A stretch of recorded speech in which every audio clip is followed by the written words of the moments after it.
Chapter 1465. You, what are you doing? Don't scare me, I'm very timid. I usually scream when I see a cockroach. The fisherwoman was confused by Yang Xi's action, but she knew how difficult Yang Xi was to deal with. She dared not offend him. Seeing the fisherwoman's reaction, the salted fishes wished they could climb into the screen and accept Yang Xi's bow for her. They had been following the live stream for so many years, but when had they ever seen Yang Xi like this? Hen Sheng Zhao, don't be stunned, give me some reaction. Little Rong Rong is thanking you. Zijiyue, this is a once-in-a-thousand-years opportunity. Show me your mountain ghost character. Don't be a coward. Yanhuang Huatsua, little Rong Rong thinks you're an otherworldly master. Take the opportunity to show off. Big brother, you won't get another chance like this. The group of salted fishes were anxious in front of the screen, but more were envious and jealous. King Lingxin, I'm willing to use more than 100 caddies of authentic streaky pork from 6 of my roommates in exchange for a dream of 1,000 years. Don't be unsatisfied, I'll make a wish too. I'm willing to use the keyboard that Tang Chi used to copy and paste in exchange for a dream of 1,000 years. The salted fishes cheered happily while the fisherwoman clenched her fists nervously, not knowing how to react. I've offended you just now. Please forgive me, little lady. Yang Xi said, this kindness is no different from the kindness of Huang Shigong in teaching me. Little lady. Even though she knew that little lady was a term for unmarried women in this era, the fisherwoman still blushed disappointingly. No, you don't have to apologize. I'm already very happy that you didn't kill me. The fisherwoman paused after saying that. She seemed to have thought of something as her eyes evaded. Then if you really want to thank me, can you help me fulfill 2 small wishes? The fisherwoman used her thumb and forefinger to make a short gesture, indicating that his wish was really not that great. Yang Xi was not surprised. He said, as long as it's within my capabilities, and does not violate filial piety and benevolence, I will naturally do my best to help you fulfill your wishes. The fisherwoman said, can you let him call me little lady? He pointed at Li Yun. Even though he was a man, it did not stop him from liking the little angel Han Mei. He was a veteran fan of Li Yun's father's fan club. When Li Yun got married, he even generously threw money at him. Yang Xi, what kind of wish was that? Li Yun was also confused. Was there a special title for little lady? Since it was just a greeting, Li Yun naturally wouldn't reject it. When he said the 3 words, little lady, with a slight accent, the fisherwoman felt that her heart was blessed by Cupid and Yu Lao at the same time. He wanted to climb the wall and jump ship from his father's fan club to his girlfriend's group. There was a video recording in the streaming room. When he returned, he wanted to cut off the little lady that Yang Xi and Li Yun were talking about and use it as his ringtone. Ahem, the second wish. The fisherwoman rubbed her hands nervously. Her flushed cheeks made Yang Xi slightly suspicious.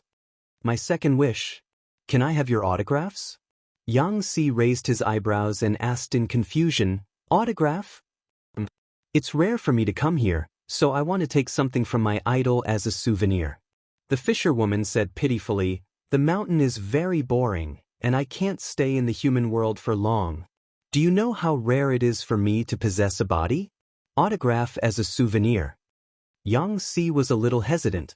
He didn't know what she wanted to do with his autograph.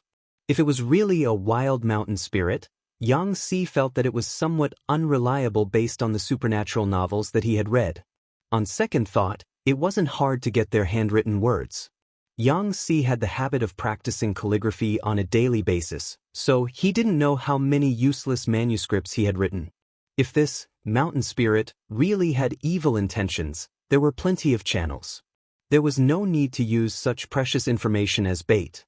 In the blink of an eye, countless thoughts flew through his mind. After some consideration, Yang Xi smiled and agreed. Although it was a personal autograph, Yang Xi didn't write his name. Instead, he wrote a congratulatory message. He pretended to ask casually, "What's your name?" The fisherwoman subconsciously said her real name, but the system didn't allow it. After muting it, it turned into the ID of the streaming room. "My name is Eating with Feet Buckled." Yang Xi's hand paused, almost ruining the entire piece of paper. The fisherwoman also received the system's explanation. She suddenly had the urge to cry, but no tears came out. Damn it, of all the IDs, why did it have to be called eating with feet buckled? Great, how embarrassing. Li Yun's gaze also changed. He said in surprise, why is there such a strange name like eating with feet buckled? It was fine if it was strange, but the key was that it was very wretched. Imagine herself sitting in front of the dining table, eating with chopsticks in her right hand and picking at her feet with her left. Her face instantly turned green. The fisherwoman wanted to cry, but no tears came out to cover up her lie. Mountain spirits are different from humans. Where we come from, we have names like being in love is better than being gay, and naughty naughty naughty son. After all, it's a mountain spirit. You know, different customs and people are different. You have to understand. Yang Xi looked at the mountain spirit with a honeyed and probing gaze. Even so, the fisherwoman still succeeded in getting the trio's autographs. Among the three of them, Yang Xi's handwriting was the best. The fisherwoman couldn't tell what was so good about it. She only felt that the saying, handwriting is like the person, did not apply to Yang Xi. Li Yun's handwriting was different from his temperament. Every stroke was free and unrestrained, while Qi Kuang was plain and ordinary. I want to frame them and pass them on to my future generations. Her only regret was that she couldn't get the others' autographs. It would have been great if he had transmigrated during the New Year's banquet. Most of the streamer's staff would have gathered and she could have completed the entire illustrated handbook achievement in one go. Just as the fisherwoman finished speaking, the boats in front suddenly raised their guard. Yang Xi's expression turned cold and he said, "They're here." The fisherwoman didn't know when they had arrived. After a while, she saw a dense group of unfamiliar boats approaching from the end of the river. The people on the boats looked fierce and she immediately had an ominous premonition. Li Yun told her to hide in the cabin. The water bandits were unreasonable existences. It wouldn't be good to accidentally injure him. There won't be any danger, right? The fisherwoman asked Li Yun nervously. Li Yun said, "They're just some water bandits." Because of Yang Xi's arrangements, the water bandits knew that this was a big deal. Almost all the young and strong men of the water bandits were mobilized. There were more than 1,000 of them. Water bandits of this scale were considered above average among the water bandits, but 100,000 dawn of rations was worth mobilizing such a large force. Yang Xi said, "Send someone to negotiate with them and test out their strength." To the outside world, the fleet was disguised as a merchant caravan.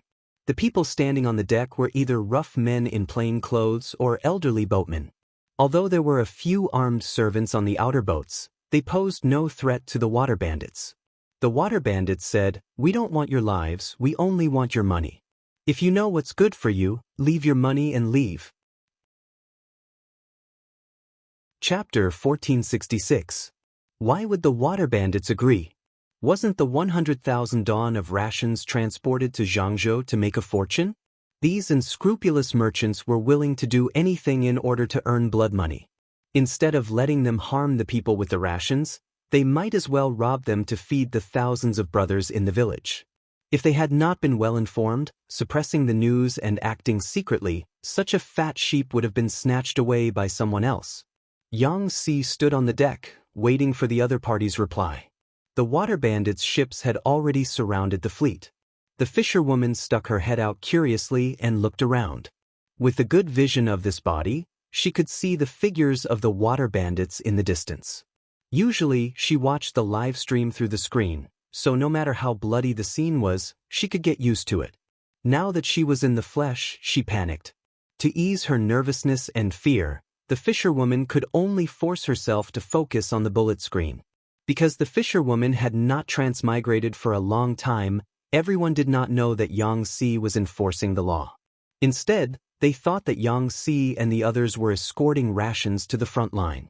They did not expect to meet water bandits along the way and face the predicament of being robbed. Tudufeichio, we're done for. They're not friendly. The food transport fleet did not bring many soldiers.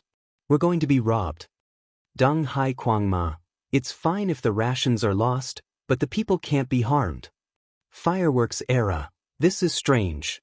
Why do you think that the people in the cabin are rations and not people?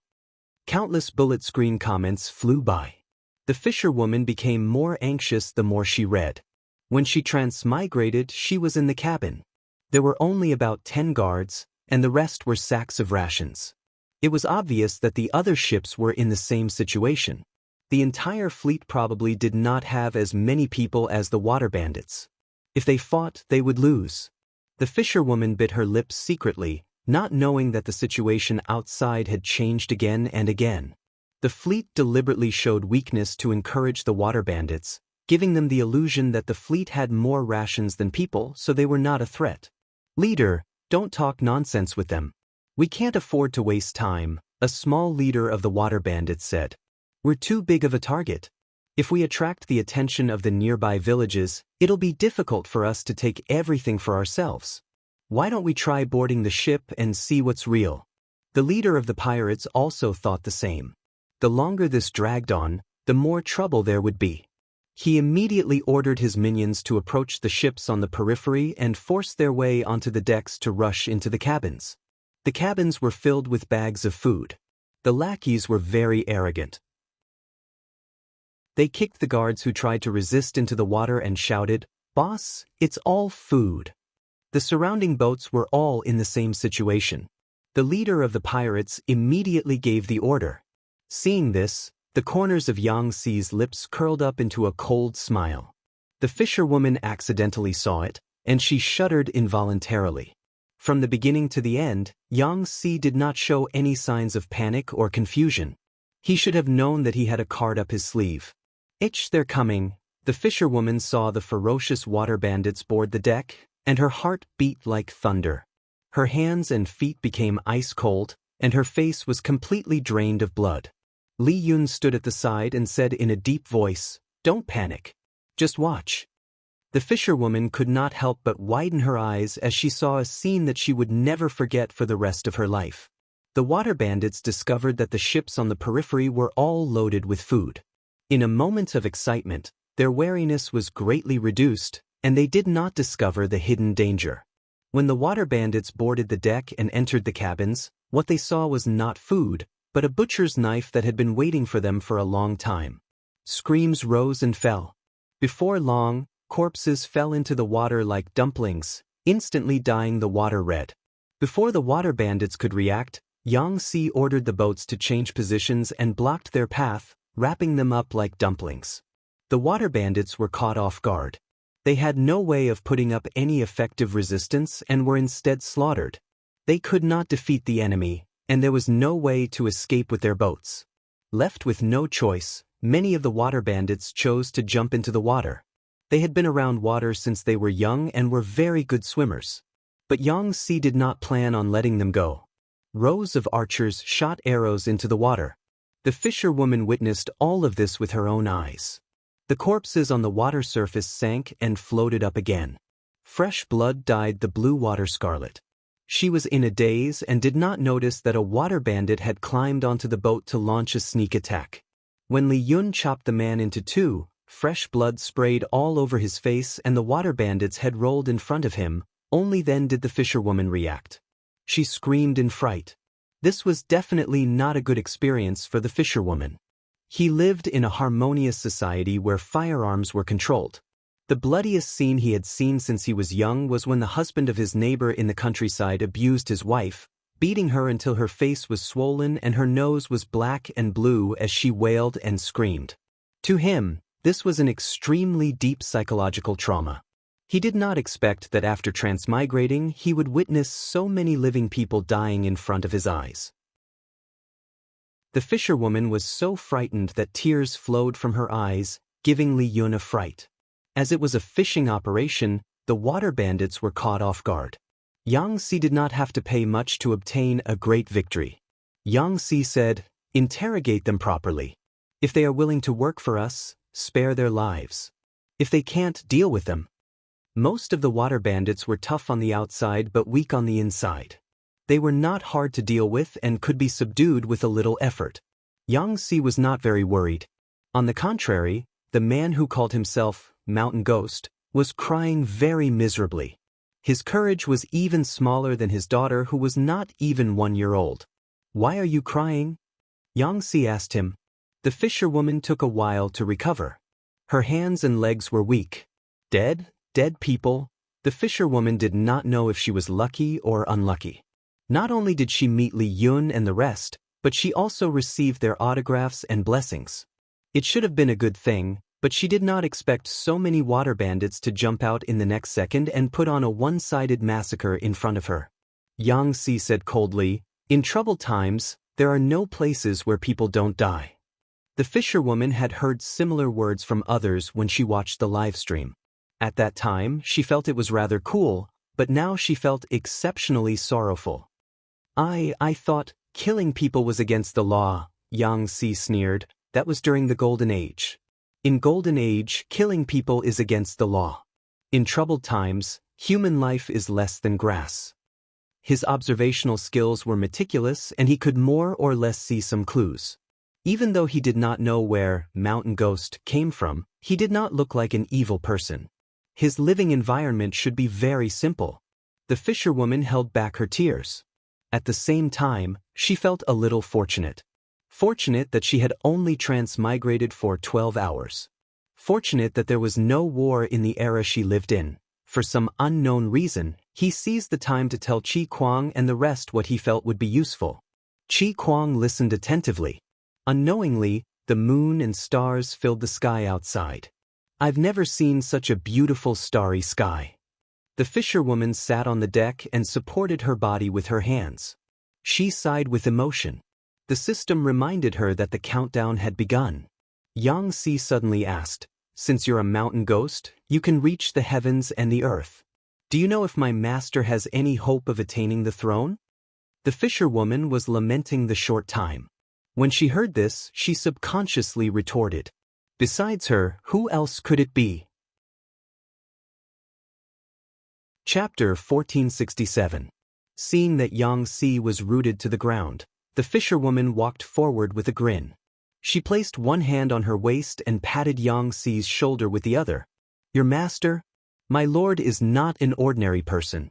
It's impossible for her to lose." She almost said the word, "streamer," but the fisherwoman stopped herself in time and changed her words. She was a big shot in the future world after all. If Jiang Pengji lost in a situation where she had the upper hand, wouldn't her reputation be undeserved? Xianxia didn't mind her actions and asked, "Is it destiny?" The fisherwoman wanted to agree, but he seemed to have thought of something.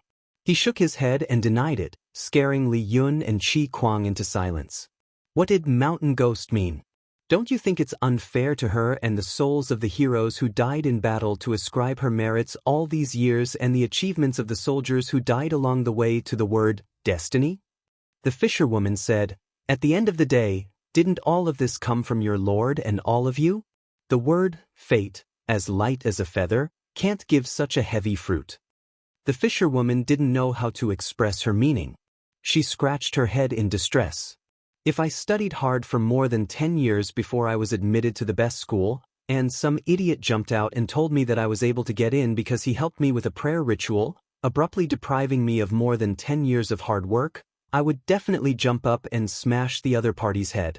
Rather than saying it's destiny, it's better to say, everything depends on human effort and the will of the people. I believe that your lord will stand until the end." Xianxia's brows relaxed, and he revealed a smile without any malice. He understood what the fisherwoman was trying to express. "Thank you." After Xianxia finished speaking, the fisherwoman realized that there was only half a minute left. She suddenly became bold. It was rare for her to transmigrate. Wouldn't it be a pity if she didn't hug her idol? Li Yun was a general, so it wasn't easy to ambush him. In comparison, it was much easier for Xianxia. The fisherwoman spoke quickly, "Little Rong Rong, catch." The fisherwoman called Xianxia Rong Rong, but Xianxia didn't know who Rong Rong was, so he was a little confused. Before he could react, the fisherwoman had already spread open her arms and pounced forward, giving him a huge bear hug. Her actions were frighteningly rash. Seeing that Xianxia was about to be thrown off the deck, Li Yun hurriedly stepped forward to pull the two of them to prevent them from falling into the water. Xianxia was still in a state of shock, but Li Yun was surprised to find that the lively fisherwoman had collapsed to the ground. Squatting down to check, he said, "Counselor, she's unconscious." Xianxia tidied up his messy clothes, and there was still a look of shock on his face. "What? Fainted?" After more than an hour, the fisherwoman woke up again. Her words and actions were completely different from before, and she trembled as she faced Xianxia and the others. Li Yun and the other two looked at each other. Xianxia did not believe in heresy and tried again and again, but the result was disappointing. Qi Kuang silently counted the time and said softly, "It's been 12 hours. Li Yun also reacted and said in shock, "Could it be that she's really a mountain ghost?" Xianxia said, "Whether it's real or fake, it should be harmless to us." If it wasn't for the scary bear hug at the end, Xiaxi's impression of the fisherwoman would have been higher. Qi Kuang carefully noticed something and said, "The piece of paper that was written to the mountain ghost just now is missing." He saw with his own eyes that the mountain ghost folded the letter and stuffed it at her waist. After a moment of confusion, it actually disappeared without a trace. Of course it was missing. According to the rules of Dream of 1,000 Years, that piece of paper was a gift from Xianxia and the others to the Lucky Emperor, so it could be taken away. What was the Lucky Emperor doing now? He was excitedly holding his camera and taking pictures of the autograph. He took every inch of the autograph and posted it on the popular thread of the Empress's live streaming forum to show off. Ever since the first Lucky Emperor, Night Dance and Flame Spirit, started a thread before he transmigrated, the next few lucky emperors continued this tradition and enjoyed the worship of the unlucky emperors. It was just that the identities of the lucky emperors who transmigrated were different. Most of them returned empty-handed and couldn't show off their spoils of war even if they wanted to. Wonderful, wonderful. While humming a tune, eating with his feet buckled up the recording of today's live broadcast. He skillfully cut off "Little Lady" as his ringtone, and then took a screenshot of himself hugging Xianxia as his boot screensaver. He planned to make a new set tomorrow. Ding dong, ding dong. The private messages on the forum were endless. He casually clicked on a few and found that many people wanted to buy his autograph. Some even offered 1,000,000 yuan. The lucky emperor rejected them happily. "I'm not selling, I'm taking it as a family heirloom." As a rich and European tycoon, did he lack that little bit of money? Because this round of Dream of 1,000 Years had ended, Jiang Pingji naturally couldn't continue to monitor Xi's situation. Whether it was her or the lucky emperor himself, neither of them had expected Xianxia to suddenly cause such a major incident. What big event was it? Naturally, it was to completely nail the ID eating rice with feet buckled into the history books and publicize the execution. The history books of later generations would truthfully record this experience in the history books. The source of the material was Xianxia. On a certain day in a certain year, the wind was gentle and the sky was clear. Taizu dispatched troops to fight with Marquis Zhongyong in Zhangzhou. Marquis Wujing Yangxi devised a plan to capture the water bandits. The mountain ghost descended and taught him the divine art of shipbuilding. It was called eating rice with feet buckled. Before he left, he even said, "Taizu, it's your destiny." The most indecent name in this period of history was the name Mountain Ghost. No matter how one looked at it, it seemed like a weird ID on the internet. Yangxi's original intention was to use the identity of Mountain Ghost to prove that Jiang Pingji was the emperor of heaven's destiny and attack the enemy's reputation. However, Jiang Pingji saw the pitiful ID of Mountain Ghost go down in history. She didn't know whether she should feel sorry for it or not. Not only was eating rice with feet buckled, but Mountain Ghost, nonsense, gay is better than love, and coward were also publicly executed. Regarding this, the feelings of countless college entrance examination students in the future were quite unified. The ancients were really king good at having fun. Their names were like internet usernames. They all felt that it was so dirty. Why would the ancients write them down in the history books with a calm expression? Why would the teachers who wrote the test papers make them into exam questions with a straight face? Wouldn't they be unable to hold back their laughter when the test papers were published? Mountain Ghost was a proper mountain ghost, but it was a pity that the name was not a proper one. This matter was also a story for a long time in the future. Xianxia had the intention to expose the fact that Mountain Ghost conveyed the destiny of heaven to build momentum for his lord. Although he was not as proficient in public opinion as Wei Ci, he had learned a little from what he saw and heard. Li Yun said, "No wonder the military counselor asked Mountain Ghost that question back then. If her answer is not to your liking," Xianxia said coldly, "if it's not to your liking, why keep her alive?" Of course, it was to silence her. Any words and actions that were detrimental to the Lord, or the words of a spiritual monster like Mountain Ghost, must not be leaked. Li Yun pinched his chin and said, "Will outsiders believe it?" Xianxia did not panic at all. "Do you know what 3 men will become a tiger, and the public's mouth can melt gold means? As long as there were more people who said it, there would naturally be ignorant people who would believe it. When there were more ignorant people who believed it, the false would become true." Chapter 1468. The pirates weren't as tight-lipped as expected. Instead, they were much more relaxed. They confessed after a few rounds of torture. Li Yun asked, "What do you plan to do? Take down the pirates one by one?" Xianxia replied, "What else? Yang Tao's troops don't care about this area at all. We can take the opportunity to catch more pirates. First, we can familiarize ourselves with water battles. Second, we can familiarize ourselves with the environment. Third, we can make a name for ourselves. A while ago, we found out that many people still remember Yang Jian's kindness. With Yang Jian's death, Yang Tao's good reputation fell to him. Our army's reason for sending troops is a bit far-fetched. Even if we spread rumors that our lord is the son of destiny, the local people are still against us. Why don't we take the opportunity to do some good deeds and build up our connections?" Xianxia was a man of action. He would put his ideas into action if he had them. He planned to use the Mountain Ghost to build up Jiangpingji's reputation. Naturally, he wouldn't drag things out. Instead, he chose to carry it out swiftly and decisively. Xianxia had people make up a nursery rhyme about the Mountain Ghost, and let the street urchins and beggars spread it. In less than 3 days, the news had reached Yang Tao and the others. The ignorant people believed it, but Yang Tao and the others could tell that it was intentional. A psychological attack? Wang Lin laughed mockingly as he tossed the book aside. He didn't believe in the son of destiny at all. Since ancient times, how many emperors had pretended to be immortals to make themselves look good? Strange signs at birth and strange dreams of the mother were nothing more than lies used by the common people to deceive the ignorant.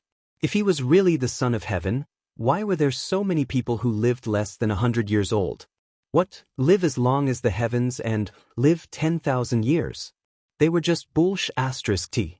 Jiangpingji agreed with Wang Lin's idea. In ancient times, this would be a myth. In the future, it would be a marketing, and a shameless brainwashing marketing at that. Qian Su laughed. With such momentum, if Lu Shi loses, it will be interesting. Wang Lin looked down and sneered. He said, Lu Shi's subordinates are just like their lord. They are proud and strong-willed.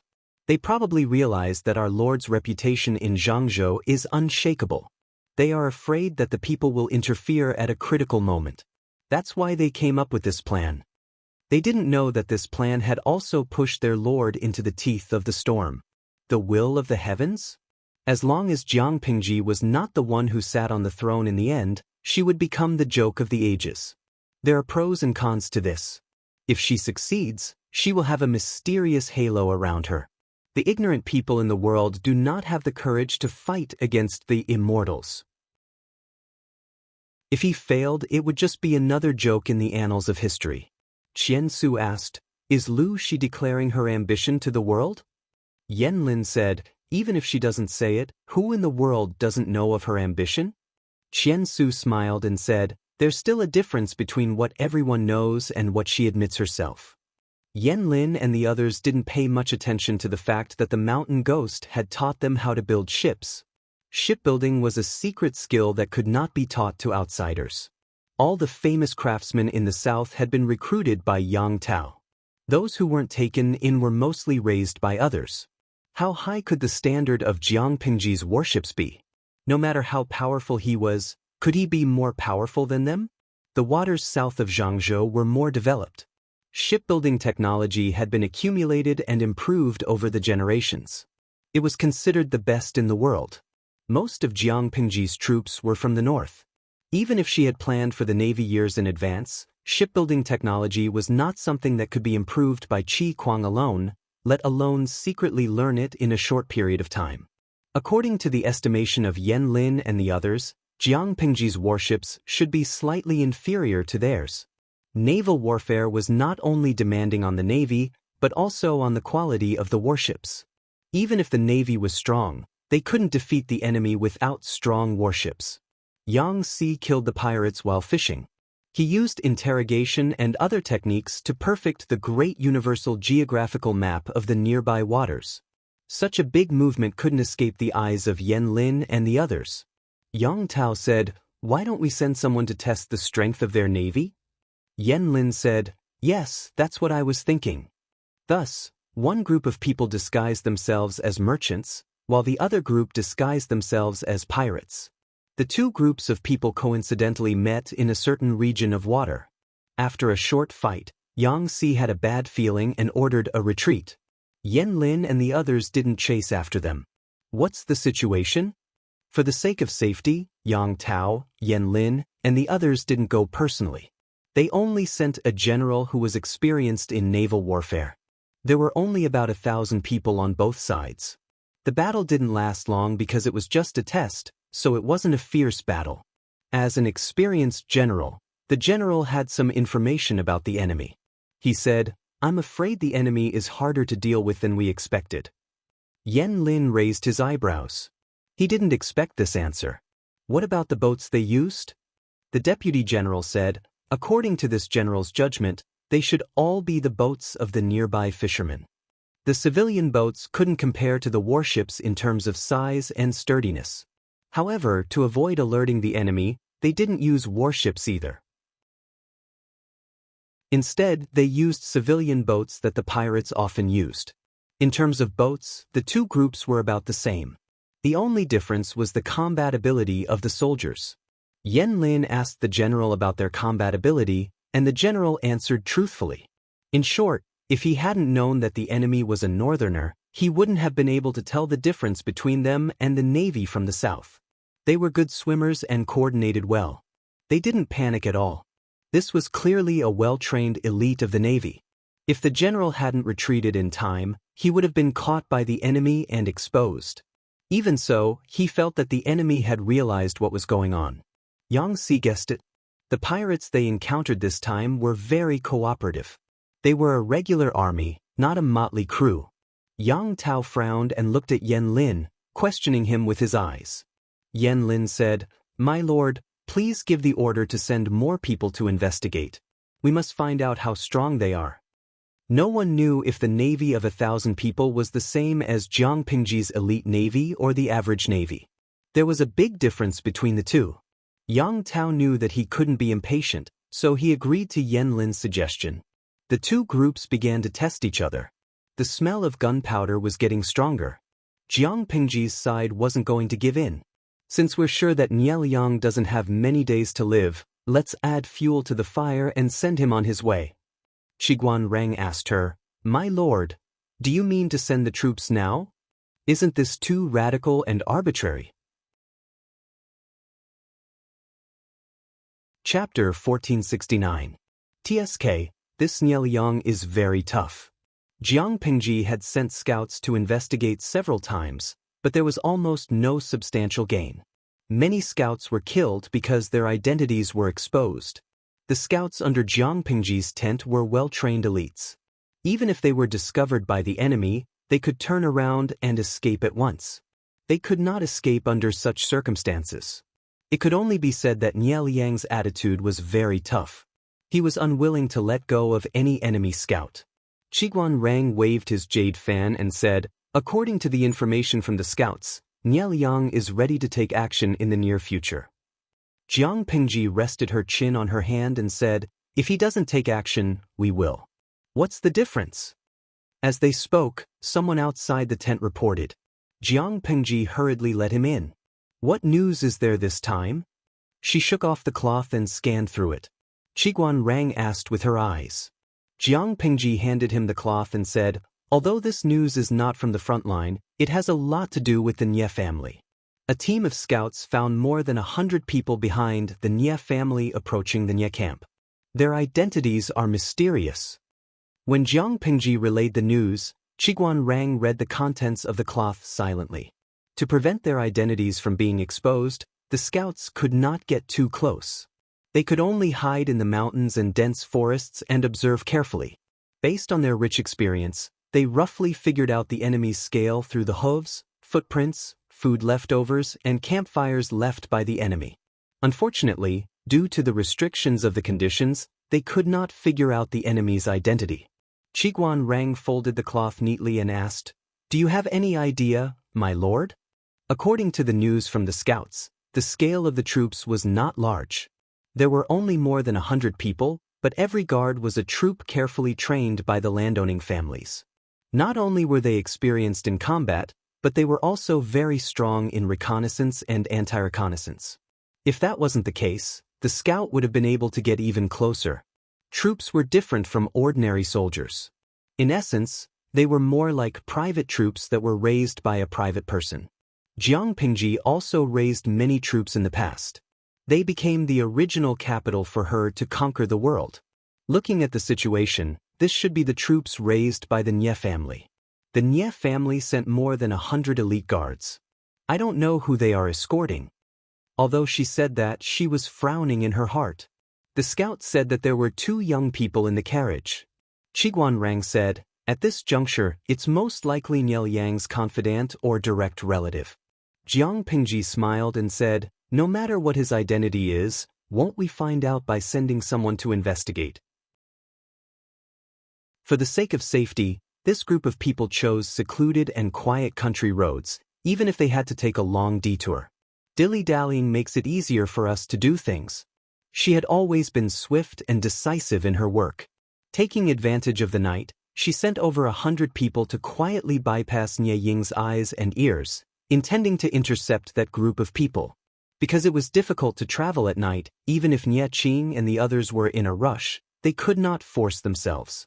They could only send people to clear out a place to rest. Out of caution, the troops on night watch took turns. 3 groups of people were on duty at the top, middle, and bottom of the night, so as to conserve as much energy as possible. In order to lower the target, Nie Qing and Nie Yang sat in the same carriage, eating and living together. Nie Qing took good care of this cousin, and along the way, even the system's heart softened. "He treats you so well, will your heart soften because of this in the future?" Nie Yang's eyes were half closed.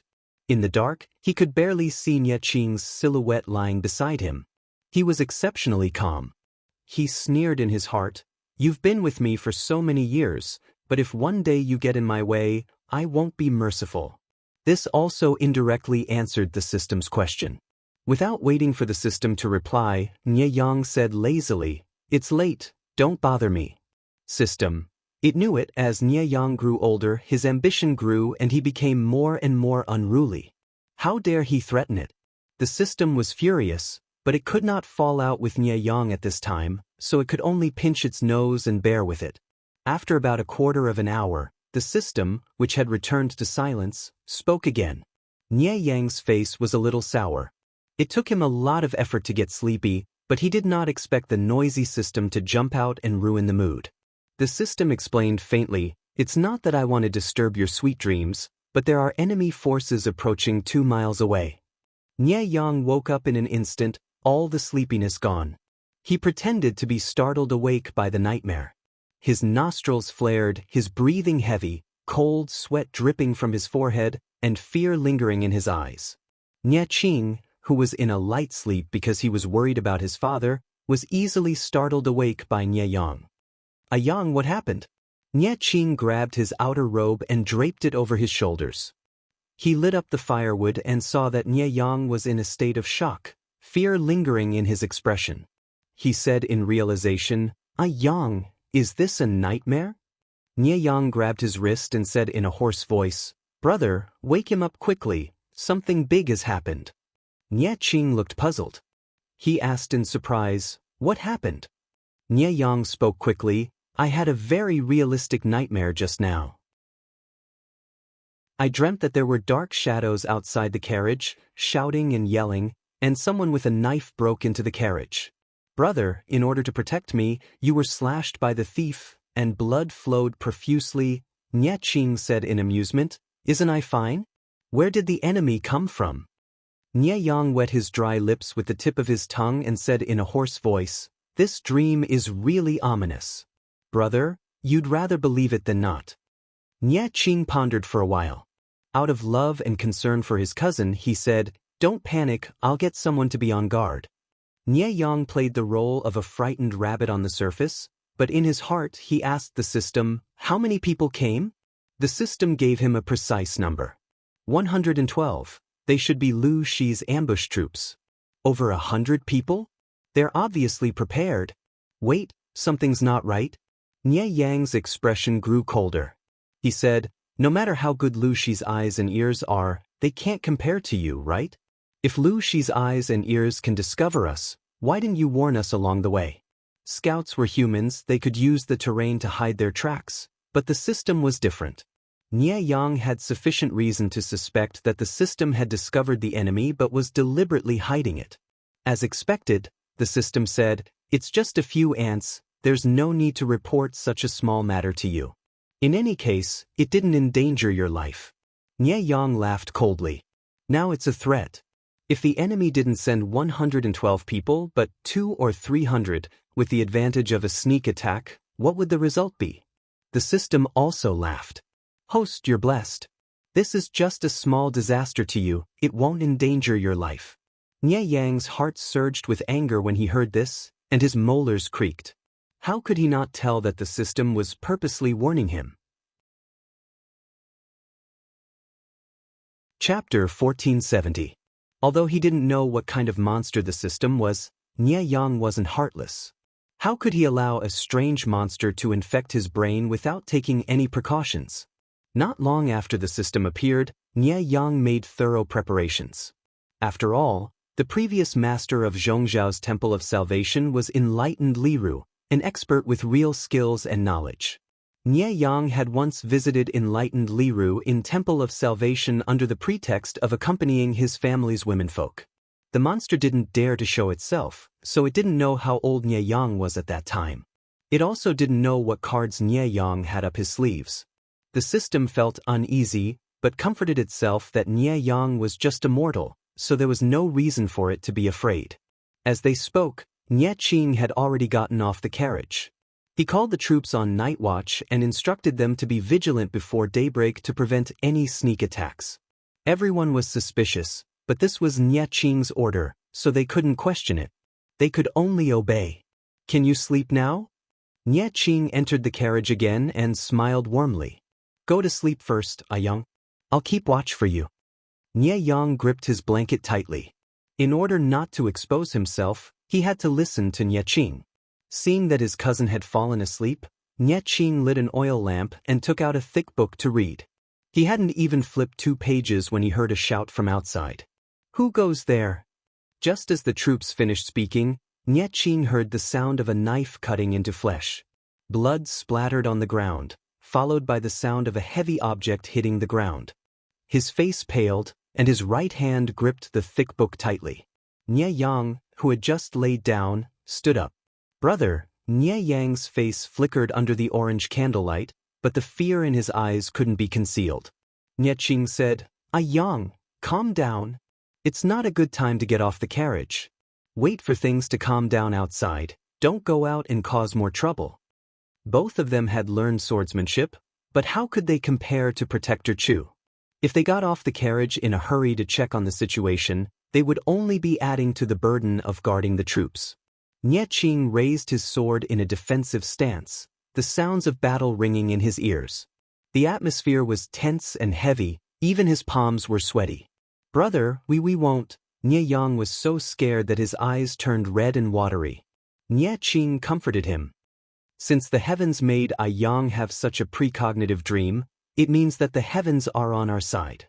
This intense battle lasted for a quarter of an hour. Because Nie Qing's side had the advantage in numbers, they were prepared and the enemy's advantage in sneak attacks was minimal. Seeing that the situation was not good, the sneak attacker ordered the remaining soldiers to retreat quickly. The troops were worried that it was a trick to lure the tiger away from the mountain, so they did not dare to pursue. Young master, the enemy has retreated.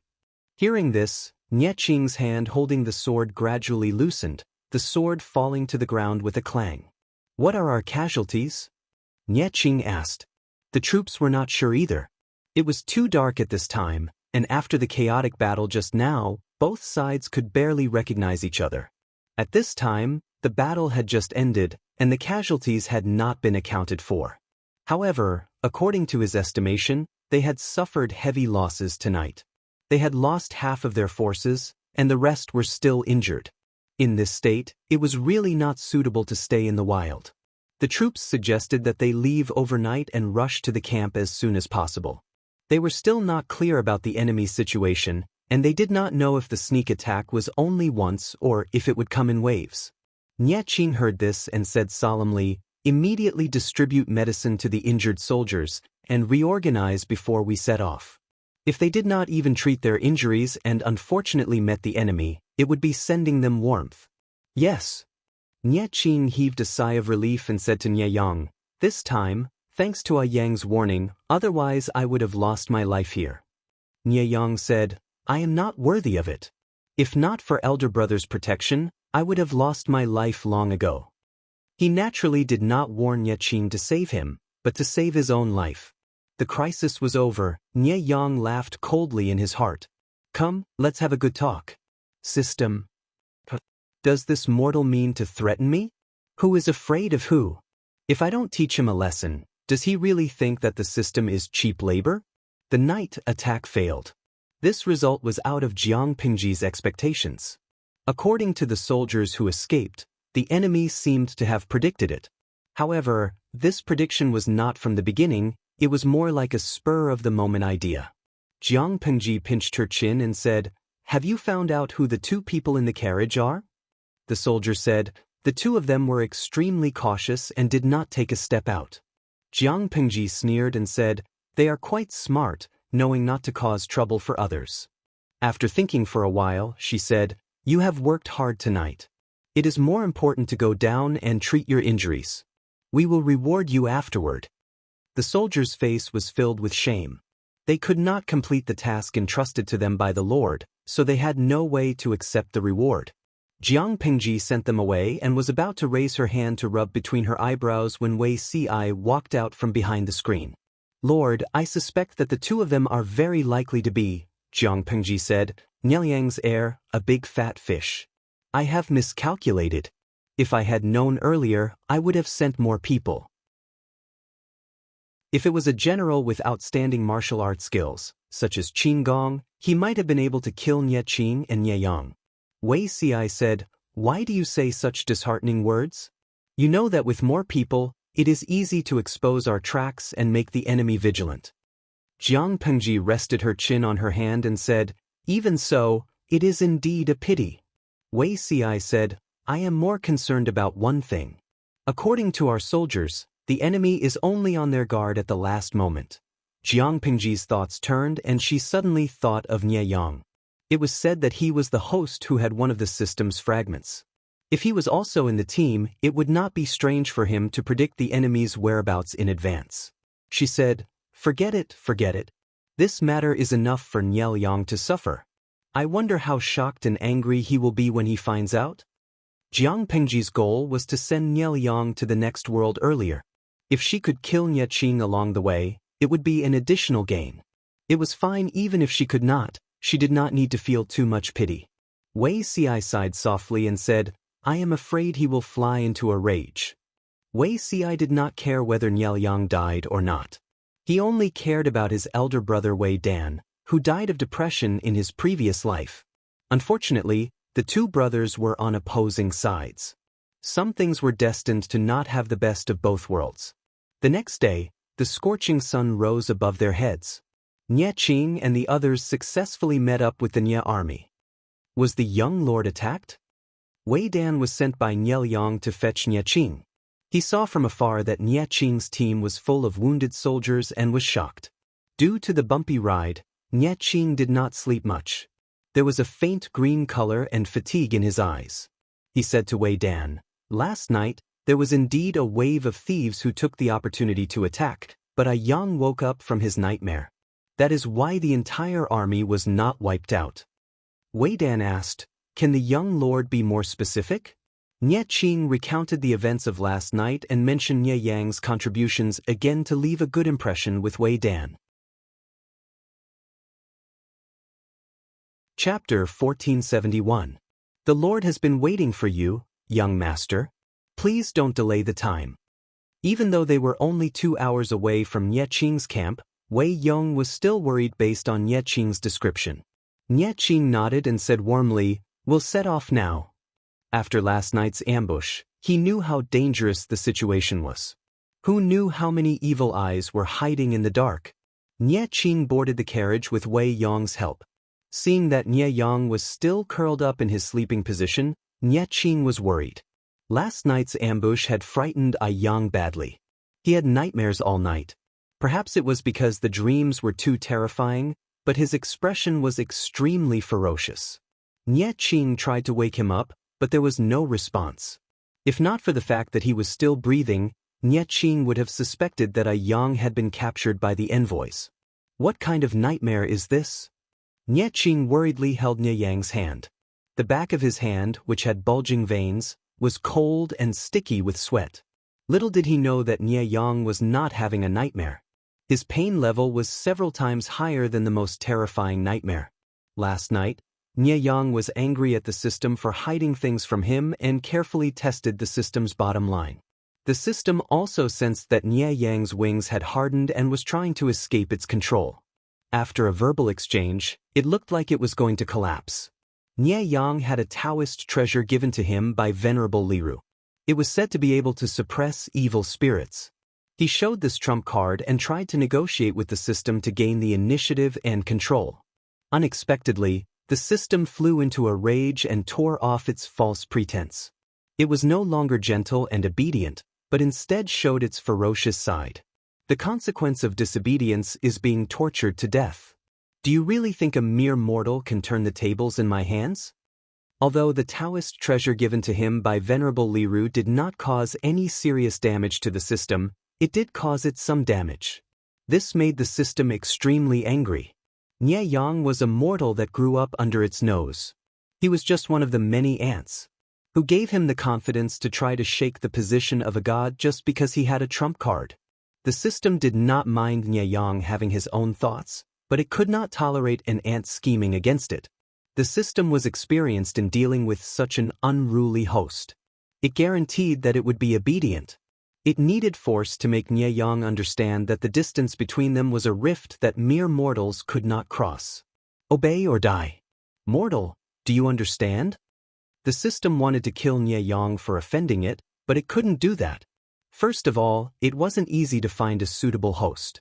It had put in so much effort on Nie Yang. If it gave him up just like that, it would be a big loss. Secondly, Nie Yang's status was neither light nor heavy. He was one of the chess pieces that affected the fate of the entire plane. Once he was touched, the enemy in the dark would immediately notice. The system didn't want to suffer a double loss. Nie Yang was still useful. Since he couldn't replace it, he could only spend some effort to fix it. Nie Yang had never suffered like this before, but the stubbornness and toughness in his bones kept him going. Nie Yang refused to back down, and the system refused to let go, so the situation fell into a stalemate. However, Nie Yang was a mortal after all. He couldn't withstand such torture. He still had ambitions. He knew what it meant to be flexible and to be able to adapt to the circumstances. He could just temporarily give in and use the system to achieve his goals. He would find a way to get rid of this demon in the future. After a whole night of torture, Nie Yang opened his eyes tiredly when the troops were about to reach the Nie camp. If Nie Qing looked over, he would see that Nie Yang's eyes were filled with unwillingness and hatred. Yang? You're awake? Nie Qing put down the book and heaved a sigh of relief. He hurriedly helped Nie Yang up. At that moment, he noticed that Nie Yang's clothes were drenched in sweat, and there was a human-shaped wet mark where he had fallen asleep. Nie Yang himself looked exhausted. A few strands of his long hair were stuck to the side of his face. His black hair fell over his shoulders, making him look especially weak and pitiful. Brother, Nie Yang tried to speak, but his voice was hoarse. His throat was burning. Yang, what nightmare did you have last night? No matter how I called you, you wouldn't wake up. Nie Qing's heart ached when he saw his cousin like this. Of course, Nie Yang couldn't tell the truth. He still felt like he had just survived a disaster. This made him feel ashamed and disgusted. He had actually succumbed to a demon's coercion. It was a great humiliation. Nie Yang said, "This little brother, cough cough, this little brother doesn't know either. I only remember, it was an extremely terrifying dream." Nie Qing saw the lingering fear on his cousin's face and couldn't bear to probe further. He changed the topic. Father has already sent troops to receive us. The camp is just ahead. Don't be afraid, Yang. Nie Qing patted his back and comforted him like he was coaxing a child. Nie Yang closed his eyes tiredly, letting himself lean on Nie Qing's shoulder. If Nie Qing hadn't blocked his way, Nie Yang would have been happy to have such a considerate and meticulous elder brother take care of him. Because Nie Yang's condition wasn't good, Nie Qing didn't let him get off the carriage. After a short rest, he followed Wei Dan to see his father, Nie Liang.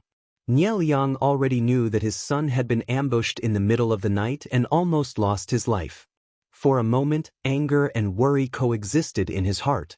The two attacked his heart and Nie Liang almost fainted. Only when he saw Nie Qing did he feel better. Nie Qing was shocked at first glance when he saw his father. It had only been a while since they last met and his father had lost so much weight. Even though his father's eyes were as sharp as ever, the greenish black in his eyes was like ink that wouldn't disperse. That face was so pale he didn't look like a living person and his lips were slightly green. Nie Qing immediately bowed deeply, his eyes slightly red. Nie Liang said coldly, "How old are you? Still crying like a 3-year-old? How can father be at ease when you're so unsteady?" Nie Qing lowered his head to hide his tears. Nie Liang said, "Father heard about your experience last night. You're steady. You've done well in this aspect." Even if he couldn't help, he wouldn't add to the mess. He remembered the saying, "A rich man should not sit under a roof," and wouldn't rashly place himself in a dangerous situation. After repelling the enemy, Nie Qing's handling of the situation was quite thorough. This made Nie Liang feel somewhat moved and gratified. It was a pity that Nie Qing was still too young. Once he wasn't here, how could Nie Qing stabilize the tottering Nie family? How could he control the surrounding demons and monsters? Thinking of this, Nie Liang felt a headache. The father and son talked for a while before Nie Liang sent his son away. A sweet, fishy taste surged up his throat. He caught it with a handkerchief and saw the familiar bright red. In a daze, Nie Liang heard the sound of drums outside the tent. He thought he had heard wrong. "Who's beating the drums outside?" The guard outside the tent said, "Reporting to my lord, the enemy has gathered their forces outside the camp to challenge us." When Nie Liang heard this, his pair of phoenix eyes widened in anger. Lu Shi is really going too far. He had bullied his son and almost caused him to send off his son. Then he brought his troops to challenge them. Chapter 1472. Love is not gay. Oh my God, the streamer is running on the road of self-deprecation and not looking back. Xianxia, you almost killed someone's son, and then you brought people to my door and beat me up. I don't even want to help the wall. I only respect the streamer. The salted fishes munched on their melons and moved their small stools over, waiting for the battle to begin. Little White Bunny, there are a lot of trolls on the internet. All of them are saying that the streamer is shameless and sinister. The most vicious thing is a woman's heart. Blue Drawer, forgive me for being blunt, but the host has been doing things her own way for so many years. When did she ever care about those contrarians? They could even find a reason to scold RMB. They really couldn't think of anything in this world that they couldn't scold. We are calm. Not everyone could accept Jiang Pingji's actions, especially those with fragile hearts. Not only did they have a fragile heart, but they also liked to find fault. Relying on the fact that the streamer couldn't do anything to them, they squatted on the internet to vilify Jiang Pingji. For example, a woman gave birth to a uterus to carry on the family line. It was a duty given by nature. She didn't find a man to marry and have children. Instead, she followed a man to fight for the world. Some reasons were purely Virgin Mary acting up. For example, Jiang Pingji was cruel and merciless. She killed a lot of people. She didn't have the slightest bit of kindness or civility. The most classic sentence of these haters was, "Oh my God, she fought for the world by killing people. Couldn't she evolve peacefully? Can't I use love to influence him? Why did they have to fight and kill? How sinful." Jiang Pingji didn't even bother to roll her eyes at this group of people who had to hold up their fingers like an orchid in a bar. In short, Jiang Pingji had two groups of loyal followers in the two dimensions. One group was the salted fish in the live broadcast room, fighting for a small bench for 10 years like a day. The other group was the haters who slandered her on the internet for 10 years like a day. This was probably true love. Jiang Pingji tried to kill Niel Yang's son on the way, but after she failed, she sent someone to challenge Niel Yang. She deliberately wanted to anger Niel Yang to death. Her intentions were too evil. They had never seen a woman as thick-skinned and vicious as Jiang Pingji. A woman's heart is the most poisonous. Some media outlets even accused her of abetting underage crime and increasing social violence. Anyway, Jiang Pingji couldn't see it, so they could criticize her however they wanted. Looking at the comments of the idle people in the streaming room, Jiang Pingji's reaction was still calm. She even said something extremely infuriating. "Host V, the media on your side are already so indignant.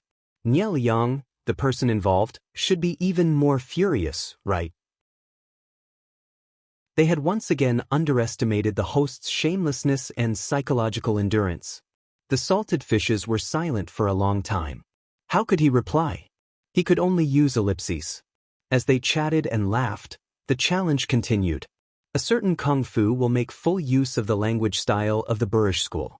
His challenge can infuriate someone to death. Quite a number of salted fish wished that they could change to something more elegant. Such cursing was very unpleasant to the ears. The scolding is too elegant. The enemy soldiers won't understand. Isn't this playing the lute to a cow? The more vulgar it is, the more people will understand it. Wasn't provoking the enemy to suppress their morale and make them angry? In this era where the literacy rate was less than 1%, people would think that you were soft and powerless even if you scolded elegantly. A salted fish asked a tricky question. Kojiao Qifan, Dongqing and Zhongzhou are two different countries. The language barrier must be huge, right?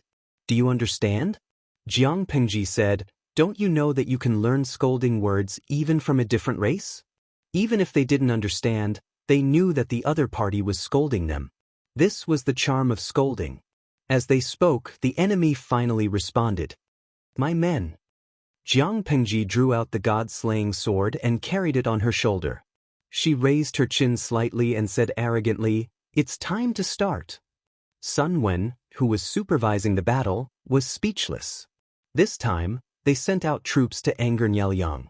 Time was tight, many weapons could not be in place, and only a part of the army could be brought over. If they really fought, Jiang Pingji's side did not have a big advantage. In order to guard the pass and prevent Niel Yang from sending people to attack Zhanjiang Pass, she had to close the gate tightly. Therefore, the follow-up reinforcements were definitely not as good as the enemy's.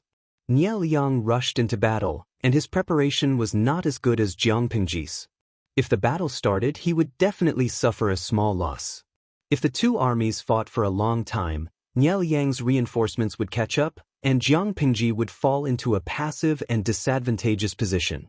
Based on various considerations, Jiang Pingji sent out troops this time to slip away. It was enough to let Niel Yang's troops follow behind them and eat a mouthful of yellow sand. Wasn't it cheap? Extremely cheap. However, Jiang Pengji liked it that way. The old chief who was watching silently in the streaming room chuckled. The 7th Army Corps, the vanguard of the frontline battle, was led astray by Jiang Pengji. If the upper beam was not straight, the lower beam would be crooked. Jiang Pengji was dressed in red and silver armor. The white horse beneath her rushed out of the army like lightning and blended into the vast sea of people, harvesting heads to her heart's content. White, we haven't had such fun in a long time. Ever since little White, the bastard, abducted White, other than his first child, White had given birth to 3 more times. No matter how hard Jiang Pengji tried, she could not force pregnant women to go to the battlefield. She could only wait for White's boring pregnancy to pass. They had not fought together for a long time. If little White was not obedient, Jiang Pengji really wanted to stab the horse in the root of its sin. White understood human nature very well, and its already restless and active emotions rose. Its body was relatively large. Although it was not as tall and strong as the heavy horses of the heavy cavalry battalion, it was still a strong and sturdy little girl. Its entire body was covered in armor. White's combat style became wilder and wilder. Its charge was like the weight of Mount Tai. The horse opposite it let out a shrill scream and had to take a few steps back to stabilize itself. By the time it stabilized itself, the owner on the horse's back had already been beheaded by Jiang Pengji. After killing for a while, Jiang Pengji patted White's neck. "Go back." Dabai was very reluctant. Jiang Pengji smiled and said, "If we accidentally go overboard, those little princesses will act up." She was the Lord. No matter how good she was at fighting, she could not ignore the petty hearts of the civil and military officials. "Later, if they don't catch up to us, I plan to give Niel Yang a big gift." Jiang Pengji carried the god-slaying saber for a while until the white horse under her became a scarlet horse. She then retreated reluctantly. Sun Wen silently turned his head to look at his lord. He had not gotten used to having a lord who could fight so well. He chose to ignore the fact that his lord had gone to the battlefield again and asked, "What big gift?" Jiang Pengji said, "A set of gorgeous women's clothes." Sun Wen was speechless. She smiled and said, "If it's not a girl who has to hold up her fingers like an orchid in a club, then it's a weak woman in men's clothes. Otherwise, why can't the enemy even catch up? Zai Dao, do you think Niel Yang will be so angry that he will vomit blood if I give this along with the clothes?" Sun Wen was speechless. His lord was the one who was born with the wrong gender. She could even tell dirty jokes in such a fresh and refined way. Even though Sun Wen's grandson was about to discuss marriage, he still could not accept his lord's dirty jokes. Chapter 1473. No, perhaps Sun Wen should be more worried about whether his grandson would be led astray by the lord's side. Gifting women's clothing. This behavior will definitely be criticized in the future. As a conservative old man, Sun Wen did not approve of his lord using such methods to attack the enemy. It was not because of anything else, but it was not good to be recorded in the future history books. Jiang Pengji said with a smile, "So what? A person who conforms to the rules, no matter how well he does, is not as attractive as a person who has a mixed reputation. People should always have some mysterious or interesting things that people will talk about. Only then will the future generations remember them." Sun Wen held back and finally spat out 2 words that were somewhat overstepping his boundaries. Nonsense. Sun Wen studied orthodox knowledge and belonged to the conservative faction. However, his lord was a trendy person with active thoughts. For example, in this matter, he felt that a gentleman should cherish his reputation. It did not matter what methods were used to attack the enemy. What was important was his reputation. However, Jiang Pengji did not care about her reputation. She actually came up with such a childish method to provoke him by gifting women's clothing. If Niel Yang was angered by her and something happened to him, would the history books write about her in such a way? Contrarians loved to ignore merits and seize on shortcomings and blemishes to make a big fuss. Compared to the achievements of the predecessors, the future generations preferred to use a magnifying glass to find the shortcomings of the predecessors. To put it nicely, it was to use the past as a mirror, history as a mirror to know the vicissitudes of life, and people as a mirror to understand gains and losses. Jiang Pingji's thoughts were different. She said, "Sai, I know what Zidao is worried about, but no one is perfect. For someone like me who is unprecedented, I'm afraid that if I'm too wise and powerful, unparalleled, virtuous, and awe-inspiring, the later generations will feel too much pressure. If I leave some harmless flaws and blemishes, the official and unofficial history books can use them to entertain the future generations." The salted fishes nodded their heads like pounding garlic and eagerly agreed. The streamer was right. They were cheering for their streamer. Sun Wen was speechless. To be narcissistic to such an extent, it was indeed unprecedented in both the past and the future. It was unprecedented in both the past and the present. He suddenly did not want to think about how his lord would be recorded in the history books. They would most likely misinterpret her as a wicked woman with 3 heads and 6 arms, right? After all, the lord was so good at fighting and could even tell dirty jokes. She could dominate the battlefield by herself with a knife and a horse. When these words were added together, the first impression that would appear in the minds of ordinary people was a big and burly man with a thunderous voice, broad shoulders, and a narrow waist. Thinking of this, Sun Wen tilted his head and glanced at his lord's profile. Perhaps it was because her style was too unlike that of a traditional woman.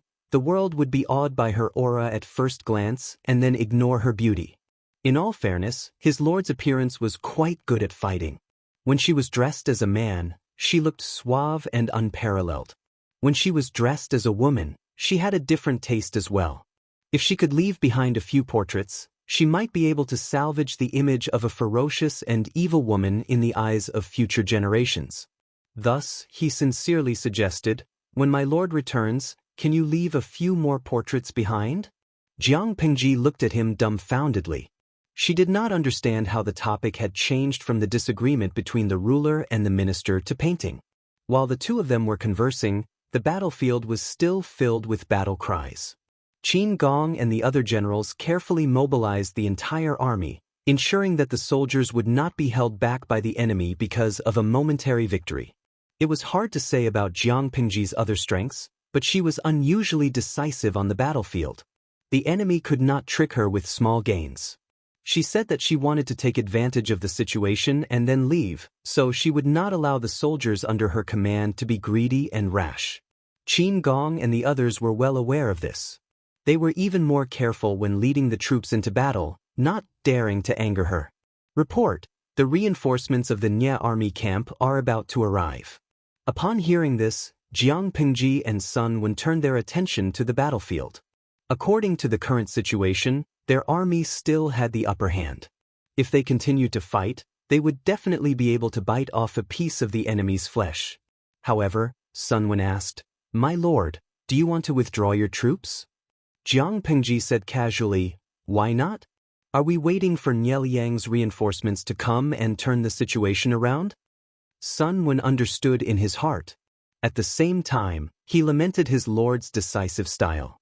Not to mention the feudal lords, even the ordinary soldiers on the battlefield would not easily make up their minds to withdraw when they saw that the situation was favorable for their side. It was admirable that his lord could resist the temptation of benefits that was so close at hand. After the discussion, Sun Wen sent people to sound the gongs to withdraw the troops. At the same time, he issued several mandatory military orders. The original vanguard troops became the rear. Step by step, they covered the retreat of the main army and retreated from the front line in an orderly manner. The quality of the troops under Jiang Pingji's command was already very high, but there were still some soldiers who were greedy for merits and dilly-dallied and refused to retreat. They were trampled into meat paste by the swarming enemy. Fortunately, there were not many people like this. The elite vanguard troops fought and retreated in an orderly manner. Not long after, they got rid of Nye Liang's vanguard troops and ran away. When Nye Liang's reinforcements arrived at the front line, they could only watch the enemy retreat, stirring up billowing yellow sand. Seeing this, General Nye's already livid face darkened a few shades. "Are these bandits born in the year of rabbits? They ran away so quickly. General, should we give chase?" Si Jiang was also extremely angry. He had been suppressed and beaten by the enemy just now and was extremely sullen. When the reinforcements arrived, they finally had a chance to avenge their humiliation. Who would have thought that the enemy would retreat at this critical juncture? Being asked this question by Si Jiang, the Nie general felt extremely depressed. If they did not give chase, the enemy would suddenly come knocking on their door and violently beat up their own people before swaggering off. They would lose face. If they gave chase, they would be afraid that this was the enemy's evil plot. If they gave chase, they would step into a trap. When the enemy retreated, there was order in the chaos. If they gave chase, it would be easy to mess up the army formation.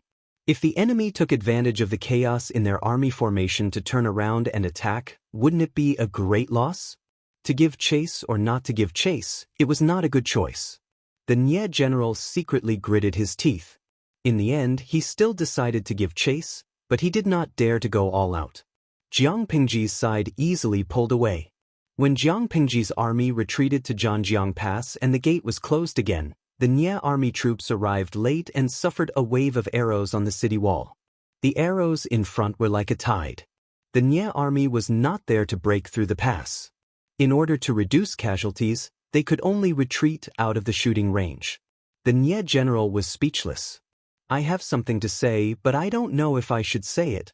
You are very arrogant. Does your father know? A certain deputy general muttered. Isn't she playing with people? He had accidentally discovered the truth. Wasn't Jiang Pingji playing with people? Looking at the angry gaze of the Nie army outside the pass, Jiang Pingji rubbed her chin and snapped her fingers. She asked the deputy general guarding the pass on the city wall to come closer and whisper a few words into his ear. Si Jiang accepted the order with a rippling face. After a while, a dozen strong men, who were 8 feet tall and 4 feet wide, stepped on the city wall. Simple loudspeakers made of copper plates were placed in front of them. The strong men gathered their qi in their dantian and shouted loudly.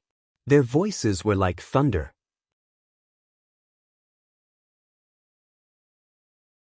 Chapter 1474.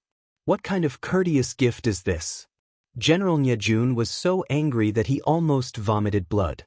His entire face looked like he had been constipated for many years. He was unwilling to give the order to retreat, but he was thinking about how to explain himself. Because the two armies had only fought for a short period of time, the actual casualties on both sides were not high, so this battle could not be considered a defeat. There was one thing that could not be ignored. Jiang Pingji's continuous and coquettish actions were equivalent to a loud slap on Nyejun's face. They could argue that Jiang Pingji was too shameless, but it couldn't change the fact that they were humiliated. The Nie army had obviously chased Jiang Pingji's army into Zhanjiang Pass, but when they returned, they were like a group of defeated roosters. The frontline military report immediately reached Nie Liang's ears. Before the Nie army's general arrived, he already knew the whole story. Nie Liang's face turned pale after hearing this, but his expression did not change. Only the two people close to him could see that his fingers were trembling slightly because of his anger.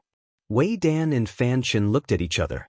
They could see the deep worry and criticism of Jiang Pingji in each other's eyes. Although the other civil and military officials in the tent did not see it, they knew that the atmosphere in the tent was not right. For a moment, there was absolute silence. Nie Liang took a deep breath and suppressed the roiling rage in his heart. He would not fly into a rage because of Jiang Pingji's naughtiness, but he did feel uncomfortable.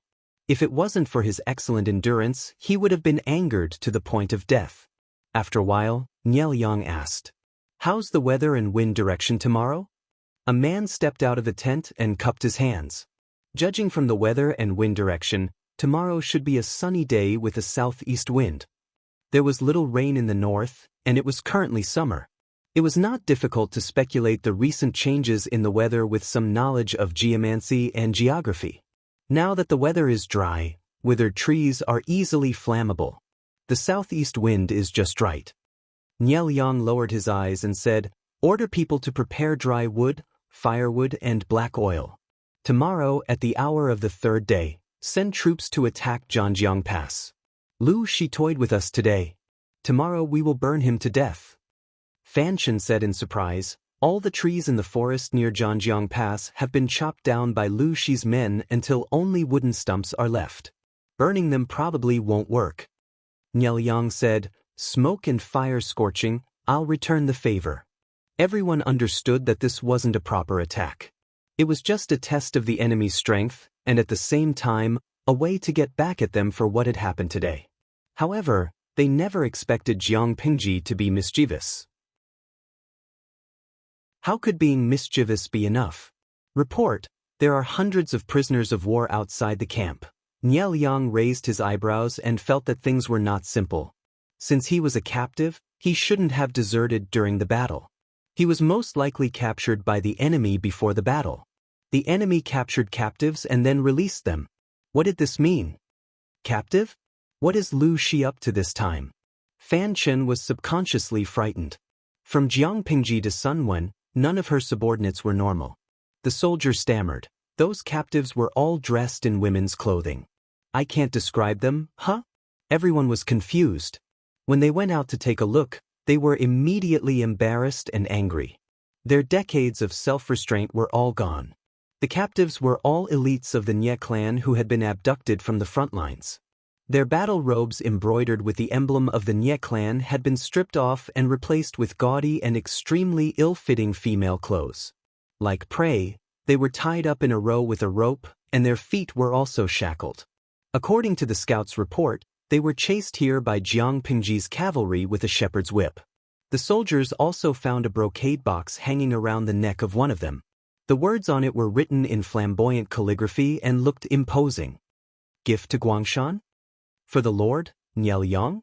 One of them took down the brocade box and secretly weighed its weight. Please allow me to examine it, lest there be filth hidden in it and hurt the Lord. A brave general stepped forward and opened the brocade box. He was almost blinded by the jewelry inside. He took a closer look and saw a set of gorgeous jewelry. Underneath it was a set of complicated and gorgeous women's clothing, a sachet, and all kinds of accessories. Everyone was silent. They were speechless, but the anger in their hearts was rising. A set of women's clothing and jewelry was given to the Lord of Guangshan? Immediately, a noble man fainted from anger. The crowd pressed on his philtrum for a long time before he woke up. She's going too far. She's going too far. The nobleman was so angry that his fingers were trembling. He had an angry and aggrieved expression. A vicious woman with such filthy, vicious, vulgar thoughts. How is there even an ounce of gentlemanly demeanor in her every move? First, she sent people to attack Niel Yang's only son. The next day, she brought people to attack him. She did not fight properly and left after humiliating him. Now, she dressed the captives in women's clothing. She made them put on makeup. They wore eye-catching red buttocks, cheeks, and blushes.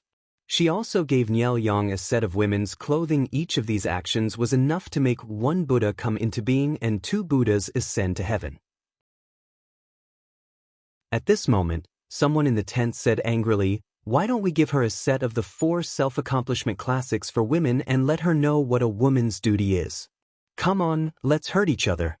Although Wei Yong did not look at the person, he felt some contempt in his heart. He flatly refused. No, we're at a disadvantage. What was the 4 self-accomplishment classics for women? It was a malignant tumor that had plagued Zhongzhou for many years. It was an evil thing that the demon empress created to harm Zhongzhou. In the first few years, everyone was against it. However, there were still some who secretly regarded it as a standard. No one knew what they were after. Jiang Pingji's mischief was indeed disgusting, but it was a normal method of confrontation. If one side sent the 4 self-accomplishment classics for women to attack the other party's gender in order to disgust others, it was tantamount to offending all the women in the world.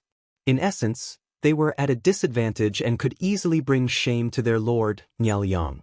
When the person saw Wei Yong speak, he was a little angry, but he did not dare to refute.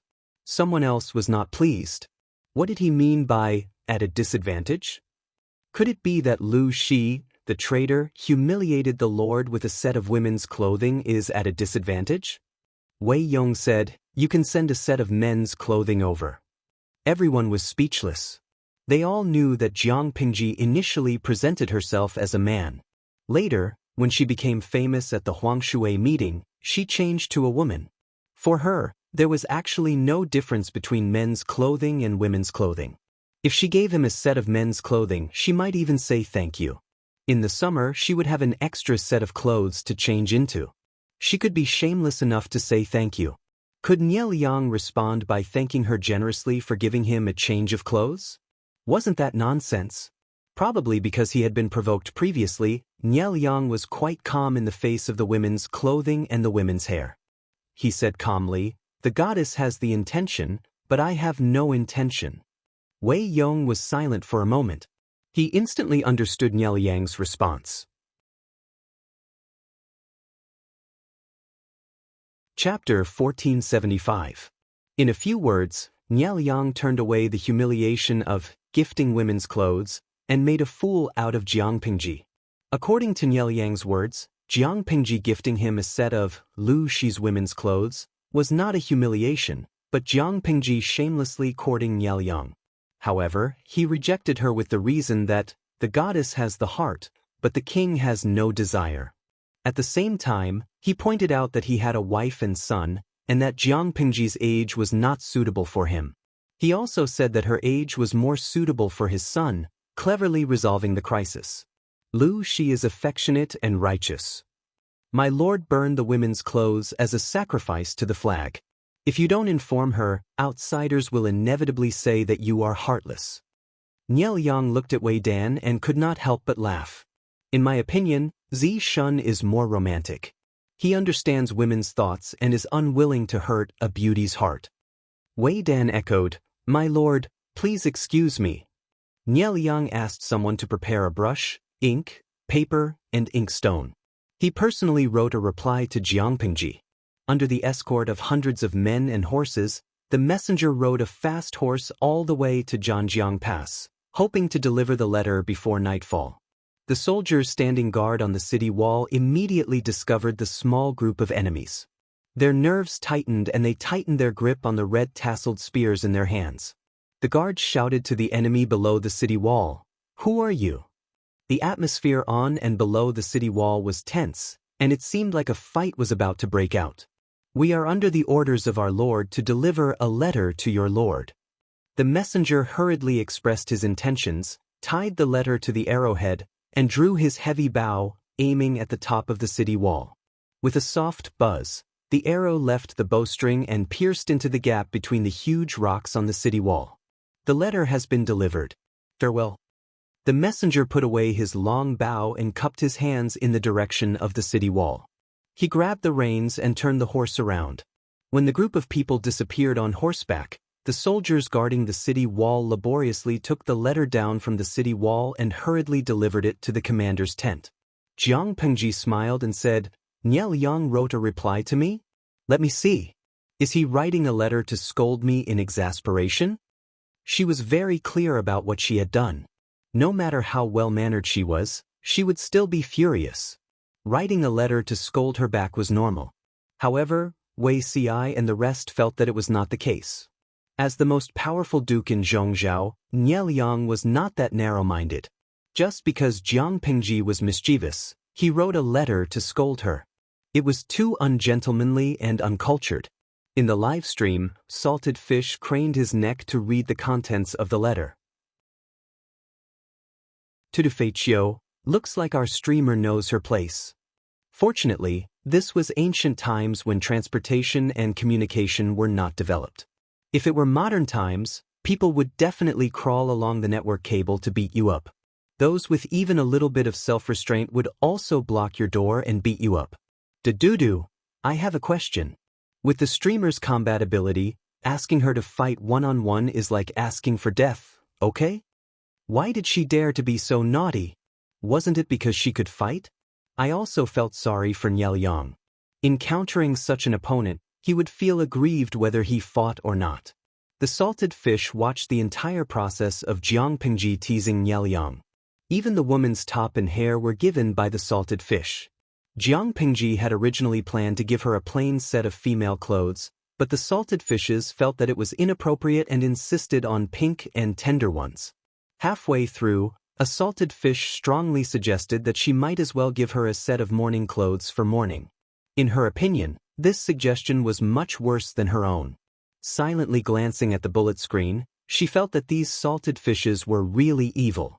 They said that they felt sorry for Niaoliang, but in their actions, they could not wait for Jiang Pingji to trample Niaoliang to death. "Let me see, what did he write?" Jiang Pingji muttered as she took out the letter from the box. With a shake of her wrist, she shook the neatly folded letter open. The handwriting is quite nice, and it has the aura of a master. Niaoliang is already so sick, but his wrist still wields the brush so vigorously. Jiang Pingji commented with praise and sarcasm, then continued to read the contents. The more she read, the more serious her expression became, and a hint of murderous intent appeared between her brows. Qiguan rang and the others were waiting for news. When they saw their lord's expression, they knew that the letter was not as simple as it seemed. "What's written in the letter?" Jiang Pingji was so angry that she slammed the letter on the table. The bronze table made a loud noise, and the four corners of the table suspiciously sank by 2 inches. "What's written?" "I've never seen such a narcissistic person." She could not tolerate that he was even more narcissistic than her. Qiguan Rang stepped forward and said, "May I have a look?" Jiang Pingji hummed, "Take it and read it. Just don't be angry and anything bad will happen to you." Qiguan Rang's face turned ashen after reading it. He handed the letter to Wei Ci, who was closest to him. Wei Ci took it suspiciously, and his expression turned ugly as well. He said, "This is a peace poem." Wei Ci had lived in Zhongzhou for many years in his previous life, so he was naturally familiar with the customs there. Around the flower festival, most of the gentry ladies would get busy and participate in various banquets and poetry meetings.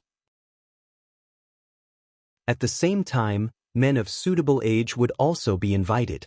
To put it bluntly, it was a large-scale matchmaking event.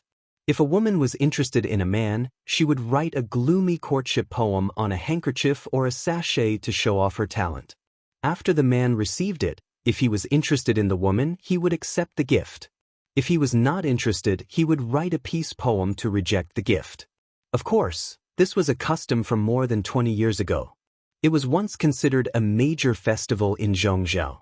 Ever since the Demon Empress wrote the 4 self-accomplishment classics for women to restrain the women of the world and impart virtue to them, this tradition was also treated as trash and abandoned.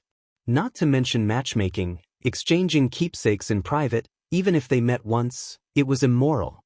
Niaoliang wrote this as a reply to convey a message: "Don't think too highly of yourself, I'm not interested in you." Qiguan Rang snorted coldly. This Niaoliang can't be underestimated. It was obviously a great humiliation, but not only did he endure it, but he also retaliated beautifully, making Jiang Pingji suffer in silence. He was impressive. Wei Ci's expression was cold, and no one knew what he was thinking. However, his heart was definitely not as calm as he looked. Didn't he see that the letter was about to be crushed into a ball? They were all waiting for Jiang Pingji's decision. Would she write a reply or something else? Jiang Pingji appeared to be free and easy. She said, "What reply?" The 2 feudal lords frequently communicate with each other. What will the future generations say? Niaoliang has already decided on the matter of the women's clothing. If I write again, won't it prove his words? Just ignore him and fight on the battlefield. She really didn't take this matter to heart. At most, she felt that Niaoliang was quite narcissistic. Everyone felt like a fishbone was stuck in their throats. They couldn't wait to run to Niaoliang and get back at him. "Don't take this matter to heart. It's just a small trick. Let's meet him on the battlefield. It's getting late. Let's disperse." Everyone dispersed. Those who had work to do and those who had meals ate. Only Wei Ci sneaked back. Jiang Pingji seemed to have expected it. She rested her chin on her hand and looked at him with a smile. "Are you jealous, Zixiao?" Wei Ci sighed. "Why would I be jealous because of this?" He was just worried that his lord was really angry and was putting up a strong front in order not to worry others. Looking at it now, she really didn't take Niaoliang's counterattack to heart. Why did he feel an inexplicable heartache?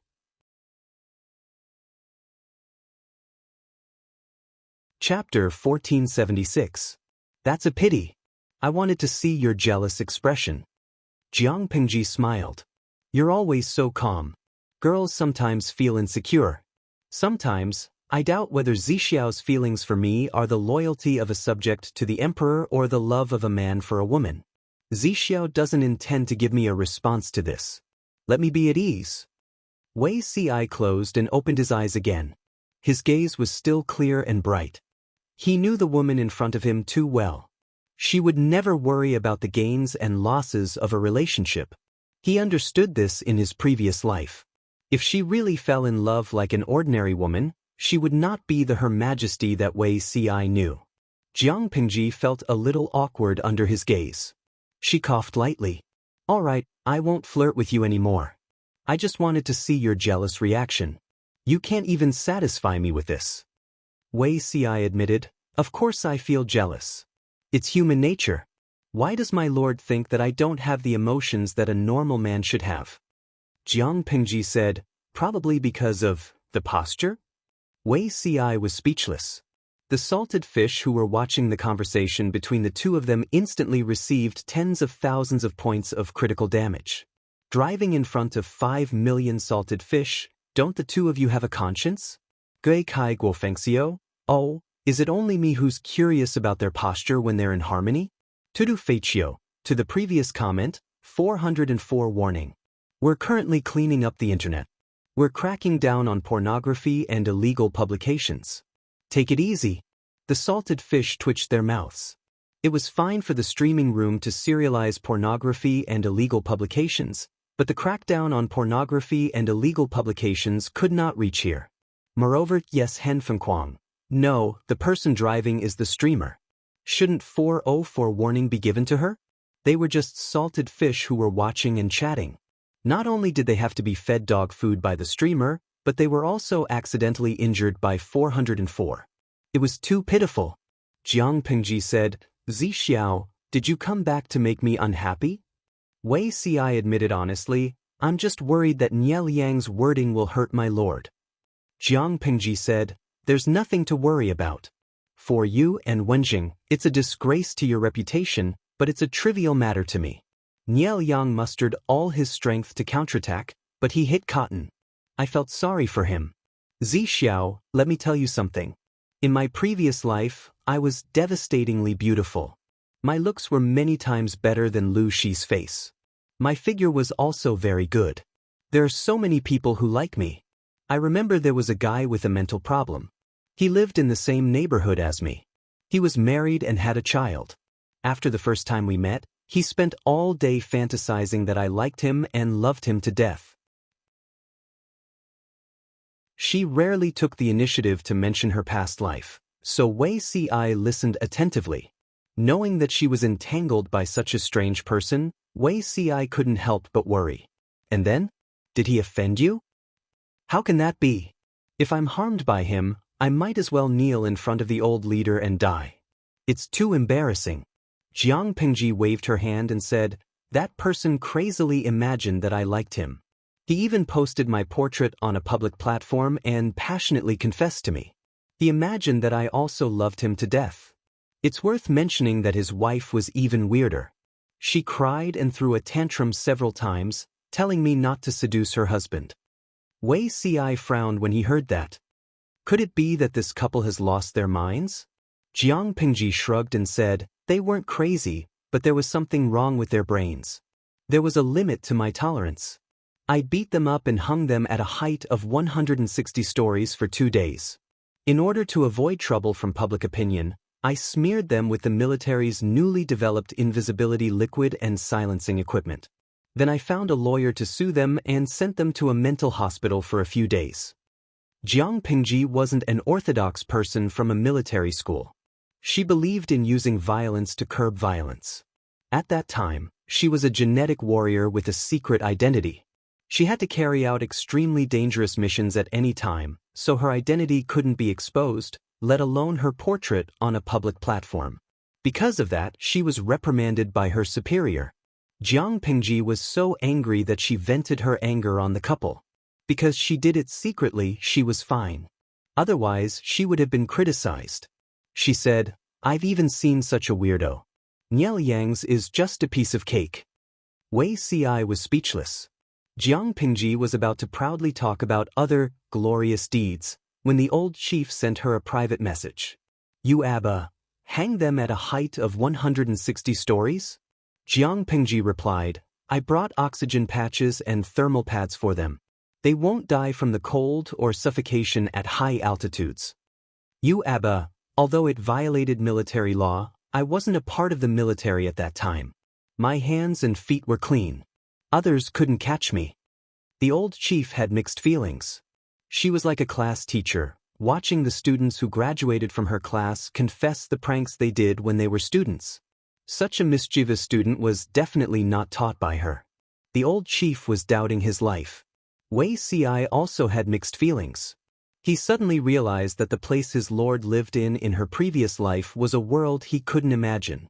Only the environment there could make her so open-minded. Wei Si and the others were filled with righteous indignation at Niel Yang's counterattack. Who asked Niel Yang to use the lord's reputation as a ruse, but the person involved didn't care at all. He laughed bitterly to himself. The lord wouldn't worry about personal gains and losses because of feelings, but he would. Especially when he realized how big of a gap there was between their worldviews, he became more and more flustered. Instead of that, it would be better to stay at a distance like in her previous life. Perhaps it would be better. The human heart was greedy. After tasting a little sweetness, they would hope for more and be closer. Sometimes Wei Si would despise himself for acting like this. He was bashful and it was really not pleasant. Just as Wei Si was lost in his thoughts, a shadow came over his head. It turned out that Jiang Pingji had come to him.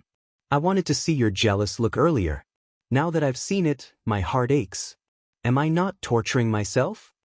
Jiang Pingji was originally a person who didn't understand things. Or rather, she was abnormally slow when it came to relationships. She rarely cared about others. She had been in contact with salted fish for so many years and had unintentionally changed a lot. "Xiao, were you feeling uneasy just now? Can you tell me why?" Wei Si naturally didn't want to say it. Those thoughts were really hard to talk about. However, he never knew how to reject what she wanted to do, and what she wanted to obtain. "I'm delusional. Is it possible for me to monopolize the person in front of me in this life?" He didn't dare to think that way in his previous life. In his previous life, he even went against his will to persuade her to secretly select outstanding men to serve in the palace. It was impossible for the emperor to only have one person by his bedside. This was very dangerous and not good for politics. If the emperor doted on one person, the possibility of his maternal relatives being loved would greatly increase. Historically, it wasn't a good thing for relatives to interfere in politics.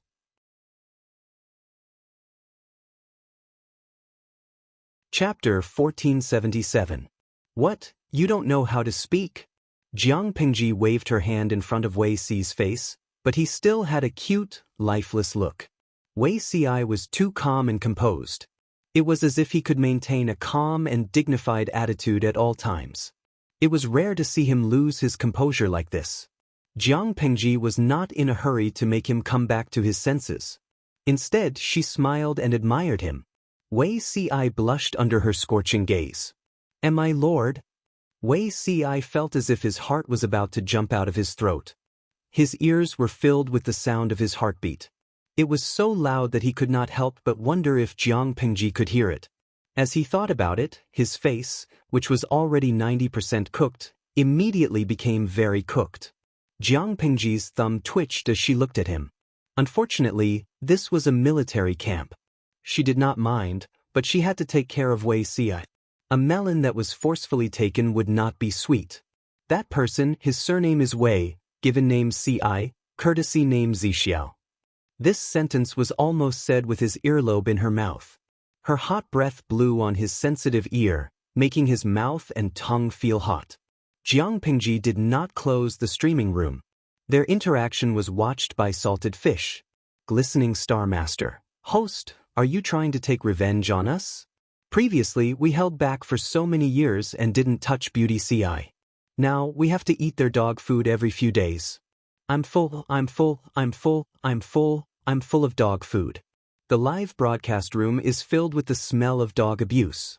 Yao Ing Yun, sob sob sob, asterisk asterisk asterisk caret asterisk asterisk asterisk, streamer, you've changed. In the past, you only flirted with salted fish, but now you only flirted with beauty CI. Nya Biling, host, tell me, are all of us 5 million years old salted fish not as attractive as beauty CI? Are we salted fish not salty enough, or is your standards of beauty too high? Look here, there are still 5 million salted fish waiting for you. Tudu Feichio, have some self-awareness. A salted fish is not as important as a beauty. The salted fishes silently watched the two display their affection and felt stifled. This live stream was too unfriendly to single salted fishes. They thought that the host would stay single with them until the end of time, but they didn't expect that she would secretly betray the organization. Jiang Pingji still had some integrity. She did not do anything shameful in front of 5 million salted fish. She stopped flirting after a while. Wei Ci spent a lot of energy to suppress the waves of excitement in his heart and regain his composure. Lord, cough, why did my lord suddenly say this? Wei Ci had a reserved temperament. Even though he had seen his majesty in his previous life, he was still a little embarrassed when faced with his lord's straightforwardness and boldness. Jiang Pingji said, "A salted fish once told me that even if a relationship is established, the other half will panic if there is no promise." Wei Se looked puzzled. Salted fish? Jiang Pingji said, "Salted fish is fish that is marinated in salt and dried in the sun. The salter it is, the more it goes with rice." There was a time when she was browsing through the bullet screen records out of boredom and happened to see such a sentence. At first, she was careless and thought that it was unnecessary. However, the situation just now reminded her that even the smartest person would be hesitant and uncertain when it came to feelings. She could afford to make a promise. Wei Ci didn't ask why the dried salted fish could speak, because when his lord spoke, he really couldn't understand. Jiang Pingji glanced at the bullet screen and happened to see a comment. Cafeteria Dafinanti, what the streamer means is that Zixiao is the saltiest among all the salted fish, so you picked him to eat? Wu Hin Yu, amazing my boss, your reading comprehension must be full marks. Ling Dian Xianmeng, the case is solved. We can't compete with Beauty Ci because we aren't as salty as him. Jiang Pingji smiled awkwardly but politely. The salted fish were still chatting and laughing. Jiang Pingji secretly rolled her eyes. I'm afraid Nieliang won't let this go easily. After Wei Ci calmed down a little, he entered work mode. The charming and ambiguous atmosphere disappeared completely, making people sigh at his ability unwillingly. After a man and a woman confided their feelings to each other, if they didn't have some inappropriate content, wouldn't it be a waste of the atmosphere that was created with great difficulty? The two of them, on the other hand, switched between love and work mode at will. Jiang Pingji said, he definitely won't let this go easily, but this is also what I want. Isn't it better that Nieliang is willing to take the initiative to send troops? It saves me the risk of going out of seclusion and increasing the risk. If they attack forcefully, it's mostly a probing attack. They won't use all their strength right from the start. There were more than 200,000 troops on Nieliang's side. This was not a false number, it was a real 200,000 troops. From this, it could be seen how much pressure Jiang Pingji was under to guard the pass. However, she was sure that the outcome of this battle would be decided in at most half a year. Who asked Nieliang to have a short life? If the lord of a force died of illness in front of the battle, even if the heir stepped forward to stabilize the situation, the morale of the army and their combat power would be greatly reduced. Apart from that, the Nye camp still had Nye Yang, who carried the system fragment and had ill intentions towards Nieliang and Nye Qing. In Jiang Pingji's opinion, the scales of victory and defeat were already tilted towards her. Wei Ci reminded her, there are still a few batches of our army's supplies that haven't arrived yet. Jiang Pingji said, I know I can't show my fear. Nieliang was a shrewd person. If Jiang Pingji showed any signs of lacking confidence, He could not guarantee that he would use all his troops to attack forcefully. After thinking about it, Jiang Pingji asked someone to call Qiguan Rang over to discuss the plan.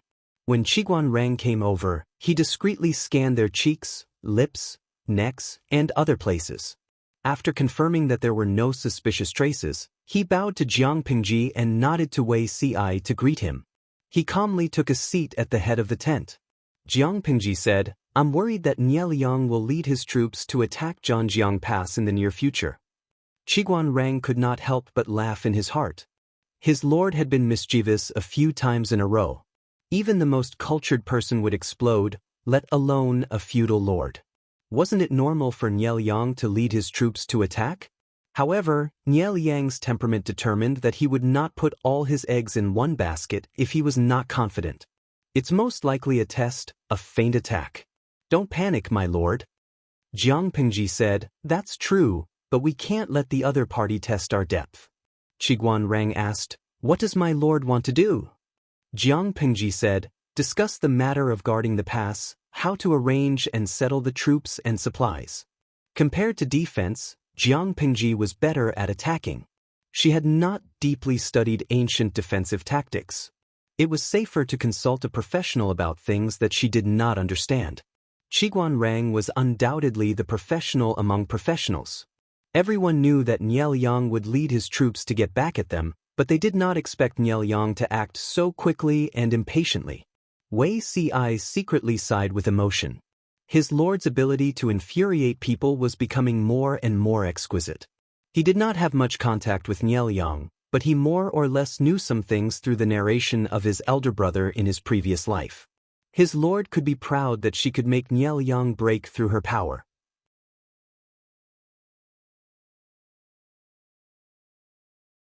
Chapter 1478. Report. The messenger hurriedly ran out of the commander's tent. Jiang Pingji asked him, "What's the matter?" "The enemy has gathered 70,000 men and horses outside the pass. They're only an hour away from us." Jiang Pingji had just gotten out of bed and washed up. She heard the news before she even had breakfast. She said, "Nie Liang is really fast. Looks like he's pissed off by me." Jiang Pingji didn't sound worried at all. Instead, she was full of pride and joy. She had kept her god-slaying sword for a long time. Even though she saw blood yesterday, it wasn't satisfying enough. Today, the enemy took the initiative to come to her door. If she didn't accept it, she would be letting down Nie Liang's kindness. Quickly inform the whole army to prepare for battle. They had to fight a war, but they had to eat too. People were made of iron and rice was made of steel. They would starve if they skipped a meal. Jiang Pingji seized the time to eat. Her breakfast consisted of 10 plain white steamed buns, a stack of pickled vegetables, and a salted fish. She had a big appetite. She only felt full after eating 10 plain white steamed buns with pickled vegetables and salted fish. Many people in the streaming room liked to watch her eat. Seeing her eat with such relish, they had the illusion that instant noodles had become a delicacy. She finished her breakfast in 5 minutes. Everyone arrived one after another. The enemy was coming aggressively. Jiang Pingji and the others didn't waste any time. They followed Qiguan Rang's plan and defended the pass. On the city wall, Jiang Pingji stepped on the battlement and looked at the vast expanse of darkness at the end of the horizon. "Can I really lead the troops out of the pass to fight them?" Qiguan Rang said coldly, "No. If my lord goes down, do you think the gate will be closed or open? If it was closed, would they stay on the city wall and watch their lord being imprisoned? If it was open, they could support their lord at any time. Wouldn't that be opening a convenient door for the enemy to break through? If they wanted to go down to defend the city, their lord was really hopeless." Sun Wen, who was beside her, also had an indescribable expression. Jiang Pingji refreshed his understanding of the word lord at any time. After thinking about it, his grandson was still the best. He was obedient and obedient. When the enemy attacked the city, he could focus on doing his job. Although Sun Lan and Fengyi were young, they were more reliable. Sun Wen was very comforted. Jiang Pingji was chased off the city wall. She could only touch White's neck and sigh. "My broadsword is hungry and thirsty. It can't withstand the little princess's prohibition." Daoist's hooves scraped against the ground, creating a shallow crater. Snorting was clearly a little anxious. Jiang Pingji kissed it and said, "You want to kill the enemy with me, right?" White barked like a human, as if agreeing with Jiang Pingji's words. The lifespan of a warhorse was limited. Its golden years were only a few years. When White was less than a year old, Lu Shi bought it and gave it to the original owner, Lu Shi. However, the original owner of the body liked to study and did not like to wear a military uniform. As a descendant of a warhorse, White could only be led to pull a carriage. After that, it followed Jiang Pingji and accompanied her on her expeditions. White's ferocious nature was completely liberated. Midway through, she got pregnant and went offline for a few years. Now that she had finally returned to the battlefield, she was not satisfied. White acted coquettishly towards Jiang Pingji, barking and licking her. He looked like he was clinging to her. Jiang Pingji could not resist Whitey's enthusiasm. She could only smile and promise to bring it along in the next battle. It's hard to forget the beauty's grace. As a horse's beauty, White's enthusiasm was indeed not something an ordinary person could withstand. At the same time, the main force of the Nye army was very close to Zhanjiang Pass. Looking at the densely packed enemy on the city wall, the general of the Nye army suddenly felt a sense of heroism. Get into formation. Even though his lord, Nye Liang, had given the order to feign an attack to test the enemy, he also hoped that Jiang Pingji would suffer some losses in today's battle. How are the preparations on the city wall? The city wall was a chaotic place. Jiang Pingji could guarantee her own safety, but Qiguan Rang and the others would not allow her to take risks. Therefore, she could only temporarily stay at the back and understand the situation at the front line through the messenger. Since she knew that they had to defend the pass, Jiang Pingji ordered people to build trenches and temporary barricades outside Zhanjiang Pass to assist in defending the city. The messenger said, "The military counselor said that everything is ready." Jiang Pingji asked again, "How many archers did the enemy bring? How many weapons do they have?" Zhongzhao's military force had always been the strongest among the 5 countries. Whether it was the quality of the soldiers, combat power, or the technical level of the weapons, they surpassed the other 4 countries. This was also the main reason why Zhongzhao could intimidate the other countries. After Zhongzhao was destroyed, the Nye family successively recovered various places and took over the military forces left behind by the royal family of Zhongzhao. Their overall strength could not be underestimated. Even if it was a feint, Jiang Pingji would not let down her guard. The messenger was prepared and answered in detail. Jiang Pingji took a deep breath. She could only suppress her emotions and continue to wait for the battle report from the front line. She believed that Qiguan Rang and Sun Wen would not let Nye Liang take advantage of them if they joined forces. However, the battlefield was ever-changing, and no one could guarantee anything. Jiang Pingji's hearing was excellent. Even if she stayed at the back, she could vaguely hear the war drums and shouts from the front line. Listening to the movements, the 2 sides seemed to be in a stalemate. Although the enemy was feigning an attack, they were serious. The Nye army led the way with wooden carriages equipped with thick shields to resist the tide-like rain of arrows falling from the city wall. The soldiers took the opportunity to advance, approaching the city wall of Zhanjiang Pass with scaling ladders. Although there were several trenches, they could not stop them for long. The enemy used wooden planks to level the ground and smoothly crossed over. Qiguan Rang was not surprised when he saw the situation. He ordered the soldiers to control the bed crossbows and shoot at the people in the designated positions. The penetrating power of the ballistae was much stronger than that of the arrows. A thick arrow landed on the wooden carriage's shield, instantly piercing through the shield and the carriage. The force of the arrow was so great that it instantly destroyed the chariot. However, as soon as a gap appeared, the Nye army soldiers immediately filled it with bronze shields.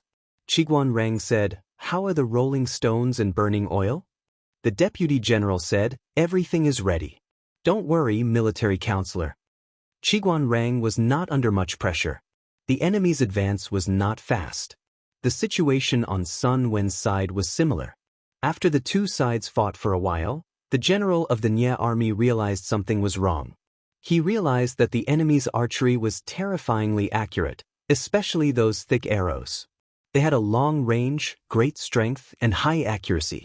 These were not enough to make him feel afraid, but the enemy's combat power was beyond his expectations. The communication was too backward. The distance between Dongqing and Zhongzhou was not close. Even if Nieliang made Jiang Pingji the #1 enemy to pay attention to, the speed of gathering information between the two places could not keep up with the speed of upgrading the woodworking workshop. Fighting a war was not only about manpower and logistics, but also about the level of technology. In the past, because everyone's level was low, the difference could not be seen. Now it was different. Jiang Pingji spent a huge amount of money on the woodworking workshop every year. If Zhang Ping and the others did not give her some real goods, would she give up? Because of the inconvenience of communication, the information held by the two families was not equal. Of course, not every soldier could be equipped with sophisticated equipment such as crossbows. Jiang Pingji did not have that much money.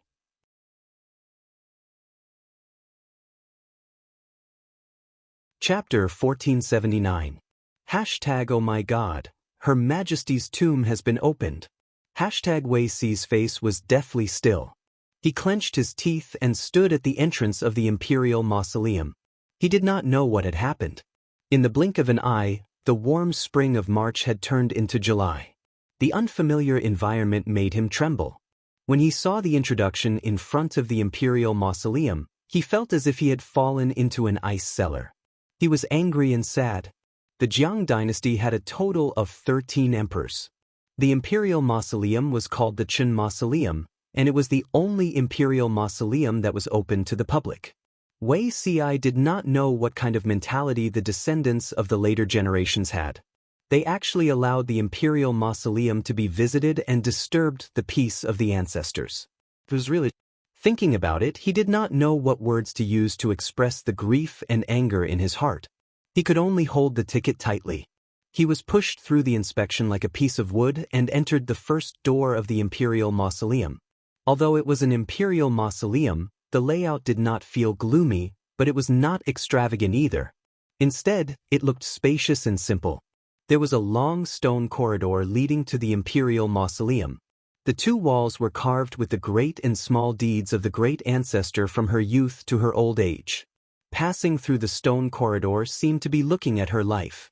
As one of the famous tourist attractions in the country, the imperial mausoleum had a limit on the number of tourists it could receive every day.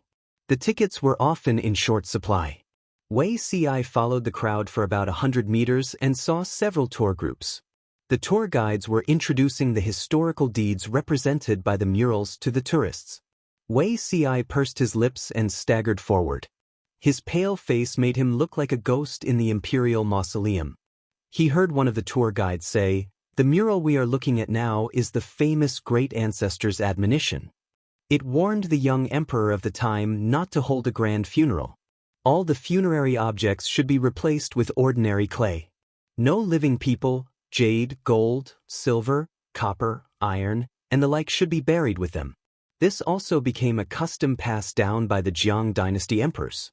According to historical records, the most extravagant emperor in the history of the Jiang dynasty was Jiang Renzong. The funerary objects were only 2 more pure gold medals than his ancestors. This also made the funerary customs of the Jiang dynasty extremely simple. At the same time, the imperial mausoleum of this period was also the last target of the tomb raiders because there was no profit at all. The imperial mausoleum could be considered poor, but the area was not small. It was divided into 5 parts. The stone corridor recorded the events of the emperor's life, the main tomb, where the emperor's coffin was buried, the abode, where the emperor's calligraphy was buried, the official hall, where the statues of the emperor's ministers were placed, and finally, the outer hall, where the statues of thousands of soldiers were placed. According to historical records, except for the current empress, the tombs of the previous 12 emperors were exactly the same. Opening the Qin Mausoleum was equivalent to looking at the tombs of the other 11 emperors. Wei Si followed the crowd and walked through the stone corridor. There were many people, but fortunately, his body was tall enough to stand out from the crowd. He endured the redness in his eyes as he stood in a corner at the end of the stone corridor, slowly calming down. At this moment he heard a young female voice speak out the voice in his heart. A great humiliation. Although the imperial family had handed over their authority and become a constitutional monarch, they were not completely dead. They were actually forced to open their ancestors' mausoleum. Wei Ci tilted his head and looked at the source of the voice. He saw a 6- or 7-year-old girl with a straight face and slightly red eyes. "Do you think it's a humiliation too?" Wei Ci asked her. The girl said, "Isn't it?" Wei Ci saw that the girl looked kind and even had the urge to get close to her. "There are too many people here. Shall I take you somewhere else to wait for your family to come?" There were too many kidnappers. This girl was so pretty, so she might be unlucky. The girl glanced at him, pursed her lips, and held out her hand. Wei Ci held her hand and walked forward. He asked casually, "Why did you say it's a great humiliation just now?"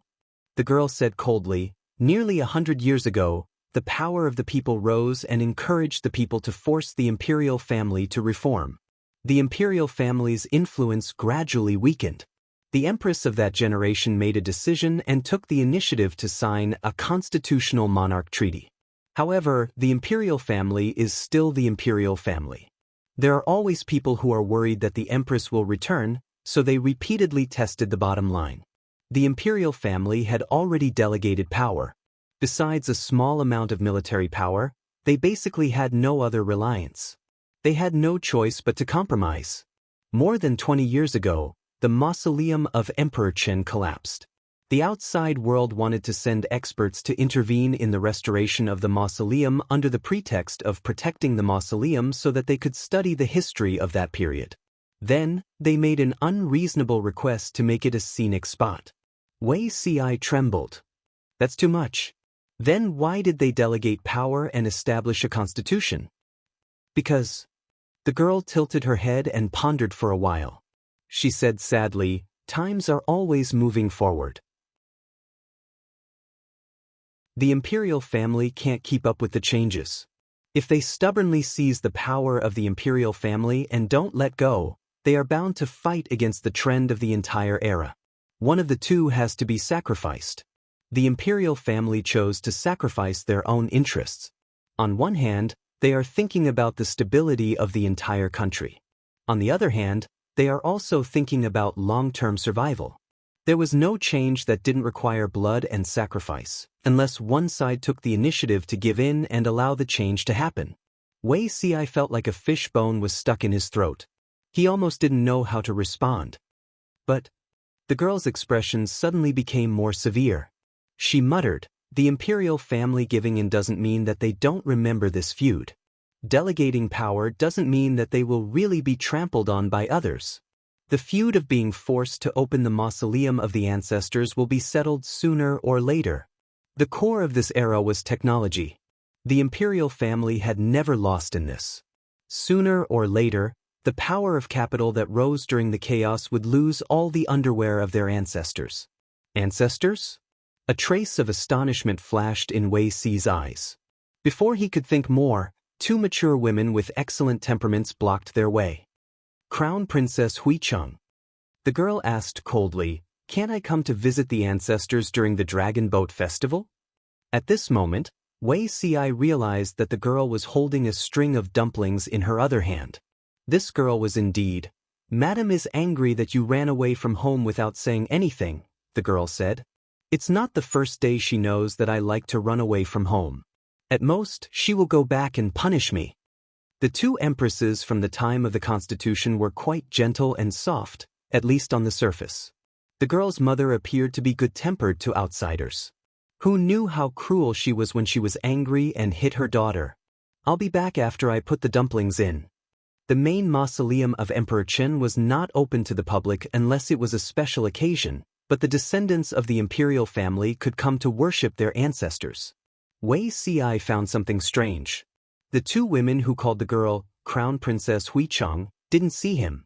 The girl pulled Wei Ci through the secret passage to the main mausoleum of the imperial mausoleum.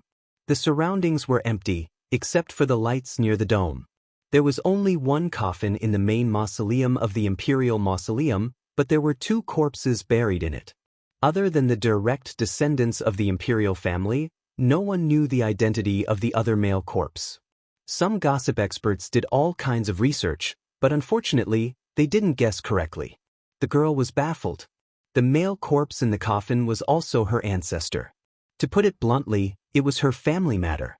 What was the point of outsiders studying it? Wuxia saw the girl put the 2 dumplings on a plate and respectfully saluted her. She said, "This is the first time I've seen my ancestor's spirit. The portrait left by my ancestor is quite realistic.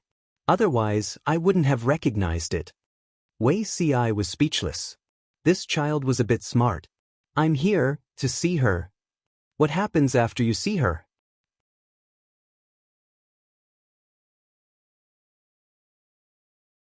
Chapter 1480. Even if it was a tentative attack, the troops under Niel Yang's command were not pushovers. They actually put a certain amount of pressure on Zhanjiang Pass. However, Qiguan Rang had considered this long ago. He made full use of the terrain of Zhanjiang Pass. While commanding on the city wall, he ordered the archers and soldiers who operated the crossbows to focus on attacking the weakest parts of the enemy's formation. Combined with the terrain, the speed of Niel Yang's army's advance was greatly reduced. Jiang Pengji waited at the back for a while. She could not sit still anymore. Although the messengers would send back the important information of the battlefield, it was not as good as seeing it with her own eyes. It's been almost 15 minutes. The enemy still has no intention of retreating? At present, there were not many casualties on both sides. When Niel Yang's army set up ladders and covered the battering pillars to hit the city gate, the casualties would increase dramatically. Because it would be crowded at that time, even a blind man could kill 2 birds with 1 stone. When the attacking side climbed the wall using ladders or ropes, the defending side would knock people down. According to the height of the city gate of Zhanjiang Pass, it would basically be a child falling down. If they really entered this stage, the losses of Niel Yang's army would be much greater than now. Jiang Pengji muttered, "It's just a feint. Why work so hard?" She was bored out of her mind. The salted fish in the streaming room were even more bored than her. The battle report was not exciting enough. They wanted to watch the battle at the front line. Just listening to the battle report felt like scratching an itch. It was better not to listen, but it was even more uncomfortable.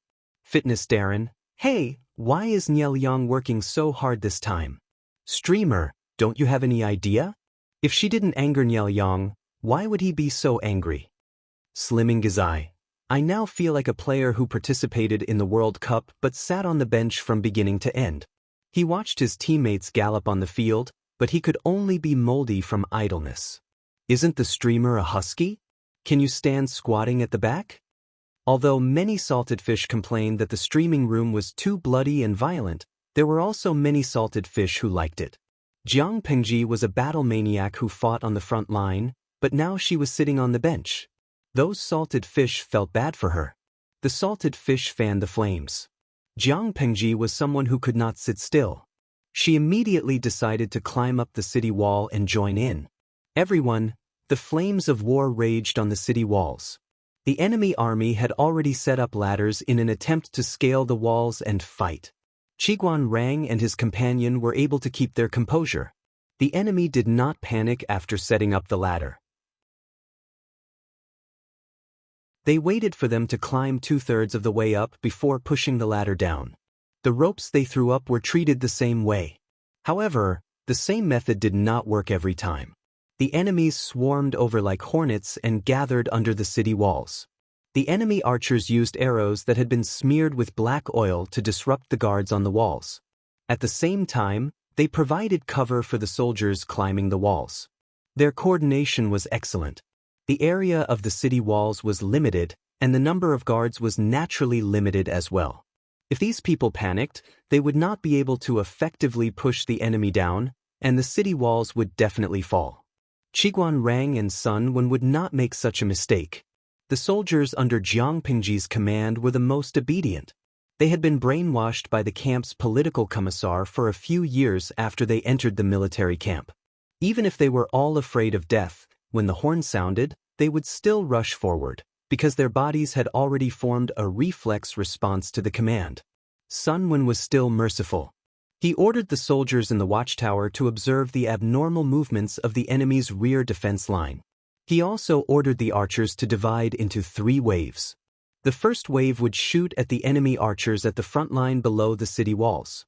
After shooting, they would retreat half a step and let another wave of archers fill in the gaps as much as possible. The third wave was responsible for the enemies who tried to climb up the city walls. In addition, there were soldiers holding red-tasseled spears. They aimed at the enemy's eyes, cheeks, throats, and other parts and directly stabbed them down. There seemed to be many soldiers on the city walls, but the rhythm of the battle was fast and steady. Qiguan Rang's side was much more ruthless. Not only did archers and soldiers with long spears interfere with climbing the walls, but he also poured water and burned charcoal. When a basin of boiling hot water was poured down, the faces of the soldiers at the top of the ladders were basically scalded. The soldiers at the bottom were not only hit in the face by objects thrown from high up in the sky, but the unlucky ones were also splashed by hot water and charcoal. If it was not for the lack of time, Qiguan Rang wanted to embed iron caltrops on the battlements of the city walls. If the enemy dared to climb the wall, their hands and feet would be pierced and bloody. However, this proposal was rejected by his lord. The reason was simple. Iron caltrops are not made of iron. In addition to these routine operations, Qiguan Rang also hung iron planks covered with thick iron nails on the city walls. The soldiers only needed to loosen the ropes to stab the iron planks at the enemies who tried to climb the wall. When they pulled the ropes back, the corpses of the enemies, which were riddled with holes, would be knocked down the city walls. After a wave of probing, the enemies could not successfully climb the city walls. On the other hand, Nie Liang carefully noted down the defensive objects used by the enemies on the city walls. The first wave of attack did not gain much of an advantage. Nie Jun did not give up. Instead, he ordered the soldiers to push dozens of catapults. The catapults of this era were not Jiang Pingji's original creation. They were also used on a large scale during the war. They could be considered a weapon of mass destruction in war. The giant catapults she used to attack Chang'an district had been improved several times. Their overall performance, whether it was the accuracy of the fixed-point projectiles, the projectile distance, or the force of the attack, was much higher than the average standard of this era. Of course, as a big country among the 5 countries, Zhongzhao's technological level was not low. Even if the power of the catapults in front of them was not as good as the ones prepared by Jiang Pingji, they were not weak. Thinking of this, Qiguan Rang, who had originally planned to hide his trump card, had no choice but to reveal one of his trump cards. The size and transportation of the catapults were a big problem. Jiang Pingji asked Zhang Ping and the others to research other models of catapults. They gave up a certain carrying capacity in exchange for a longer throwing distance and more dexterity, further simplifying the operation. The simplified operation meant that the time from loading, throwing, and firing of the catapults was shortened. When the enemy fired one shot, their side could throw 3 times and adjust the angle of the projectile. Who wouldn't hurt each other? Although the power of the catapults was great, Zhanjiang Pass was a dangerous pass. The stones used to build the city walls were huge stones used to build the Great Wall. They were huge and dense. It was difficult for ordinary heavy objects to pose a threat. Nie Liang's army had obviously considered this point, so they aimed at the soldiers on the city walls. Because of the height of the city walls, the distance of the catapults could not be too far, which happened to be within the range of the ballistae on the city walls. When Zheng ordered the soldiers to aim at the joints of their catapults, Qiguan Rang's expression was solemn. Seeing the enemy deploy the catapults, he was already in a bad mood. When he heard the familiar voice, he almost choked. "My lord, it's dangerous here. Please leave immediately." Qiguan Rang was well aware of the power of the catapults. Even if his side retaliated, the casualties would not be reduced.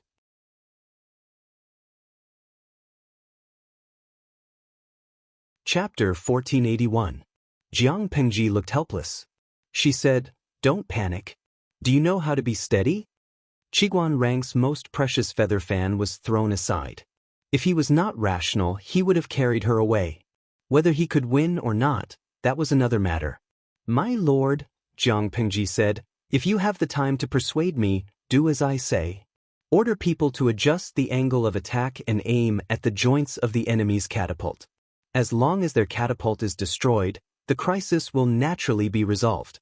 If not, order people to use fire arrows." Most catapult carts were made of wood.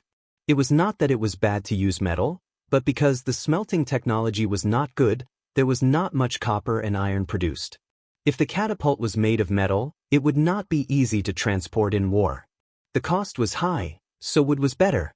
Because it was made of wood, the joints were either tied with mortise and tenon or thick ropes. The former was fine, but the latter was easy to loosen. If fire arrows or crossbows were used to aim at the joints, they should be able to hit the enemy's catapult. If one arrow did not work, use 2 arrows. If 2 arrows did not work, use 3 arrows. They could not be restricted and let the enemy attack freely. Qiguan Rang saw that his lord was unmoved and could only sigh. He was secretly prepared to apologize. If his lord was injured, he would be the scapegoat. Who asked him to not be able to persuade his lord? Instead, he indulged her? Qiguan Rang immediately passed down the order. While continuing to target the enemy who tried to climb the wall, some people were sent to deal with the catapult. Jiang Pengji said, "Fortunately, we are defending the city. The catapult can be covered by the wall. Otherwise, it would most likely be the same result." Qiguan Rang was speechless. To be honest, he knew about burning the catapult. If Jiang Pengji did not come, he would have done the same, but to aim at the joints, Qiguan Rang understood a little. Why did his lord like carpentry so much? It was not without its benefits. The enemy used the catapult to attack the city. Naturally, they would not carelessly leave an empty space. The catapult was also heavily protected. Jiang Pengji asked a soldier operating the crossbow to stand up and give his seat to her. Although she could not kill to her heart's content, she could also show off her archery skills. Seeing this, Qiguan Rang could only sigh and ask the soldiers to protect her to prevent her from being injured by stray arrows. The power of the ballistae was obvious to all, not to mention the fact that the ballistae they were using now were the strengthened version that had been improved several times. Not only did it have additional parts to assist in aiming, but its shooting range was also much better than the original version. The battle cries were deafening outside, but Jiang Pengji had no distractions. All she had to do was aim and fire. This version of the bed crossbow also had an enhanced continuous firing function. There was no need to stop shooting when reloading the arrows, because there were other soldiers helping to reload. For the sake of safety, the other soldiers who operated the ballistae chose to attack the base or other fixed parts of the catapult. Jiang Pengji chose to attack the lever of the catapult. Even though the lever could move, for Jiang Pengji, a fixed target and a moving target were the same. In addition, choosing the lever as a target also had its advantages. At the very least, it wouldn't be as crowded as the base. From the perspective of the salted fish, they did not even know which catapult Jiang Pengji had chosen, let alone the location of the catapult. When she shot several arrows at lightning speed, each arrow hitting the same part of the throwing lever, the salted fish could only cheer for Jiang Pengji. Mengxen Xiao Kuai. I gracefully present this year's knee to the streamer. Please accept it. Qi Qingqing. As a salted fish, can I ask a question in a low voice? Why are you cheering for me again? The battlefield was chaotic. Every salted fish had a different focus. The streaming room was a live broadcast, so it was impossible to replay it. Therefore, many salted fish did not know what had happened. They just followed suit and cheered for her. Anyway, it couldn't be wrong. Xinxiang warning. With my excellent dynamic vision, I can responsibly tell you how awesome the streamer's operation is. That soul imprint just now was simply too cool. At the same time that the enemy's catapult shot, the streamer shot several arrows and broke the throwing lever. The lever broke, and the catapult did not have enough strength. It fell from the sky and hit the enemy's camp. Such a huge rock could probably smash 3 or 4 people into meat paste. Jiang Pingji pursed her lips tightly and asked someone to adjust the angle to another catapult within the shooting range. Huge rocks were thrown from above and below the city walls. Both sides suffered heavy casualties. Jiang Pingji's hands were still steady and she did not sweat. With a series of maneuvers, she accurately destroyed 5 of the enemy's catapults. The pressure on the city walls within the range of the 5 catapults was instantly reduced. The other soldiers also had some gains. When the pressure on their side was reduced, the pressure on the enemy soared. Nie Liang, who was supervising the battle from the rear, frowned deeply. His pale face made the green in his eyes look even more terrifying. "My lord," Nie Liang said, "I underestimated Lu Shi's ability." In less than 15 minutes, the enemy had successively destroyed the catapults within a small area. It was obvious that the enemy had a general with superb archery skills. Every one of these catapults had been broken by the enemy's attack on their weak points during the process of being launched. The battlefield was chaotic, and it took a lot of time to replace the throwing lever. It was almost equivalent to being useless. Why haven't I heard of such a person in Lu Shi's camp before? This kind of archery skill was used to defend the city and greatly limited the catapults of the attacking side. It was simply a nightmare. Nie Liang saw that no one answered and sighed. "Forget it. It's about time for today." The number of catapults they brought to attack the city this time was not many. The enemy was so good at dismantling them. The possibility of successfully attacking the city was almost zero. Nie Liang was not a stubborn person who sought victory. He clearly remembered the real purpose of today. He lowered his eyes and issued several orders. The depth of his eyes seemed to be like a bottomless abyss. Not long after, Qiguan Rang and the others also realized that the enemy's attack had slowed down. It seemed that they had the intention of retreating. After fighting for 2 hours, the total number of casualties on both sides was close to 7,000. If they continued to waste time, none of them would have an advantage. Nie Liang's side was feigning an attack. They had enough people, but they did not bring enough military supplies. Their endurance was worrying. Jiang Pingji also had a few batches of supplies on the way. If they continued to carry them, they would inevitably face the predicament of not having enough supplies to defend the city. They were relieved that Nie Liang had retreated. Jiang Pingji watched for a while, but she had a bad feeling in her heart. Qiguan Rang also said, "Nie Liang suffered such a big loss yesterday. If he retreated without a winner being decided today, wouldn't it be?" Thinking of this, he felt that Nie Liang still had a trick up his sleeve. That's right. At this moment, what trick could Nie Liang have? Jiang Pingji stood on the city wall and looked down. She suddenly remembered something when she saw a pile of corpses piled up high. "Wenjing, your subject is here. Quickly order people to prepare water. Take preventive measures," Jiang Pingji said. "I suddenly thought of Jimin Pass."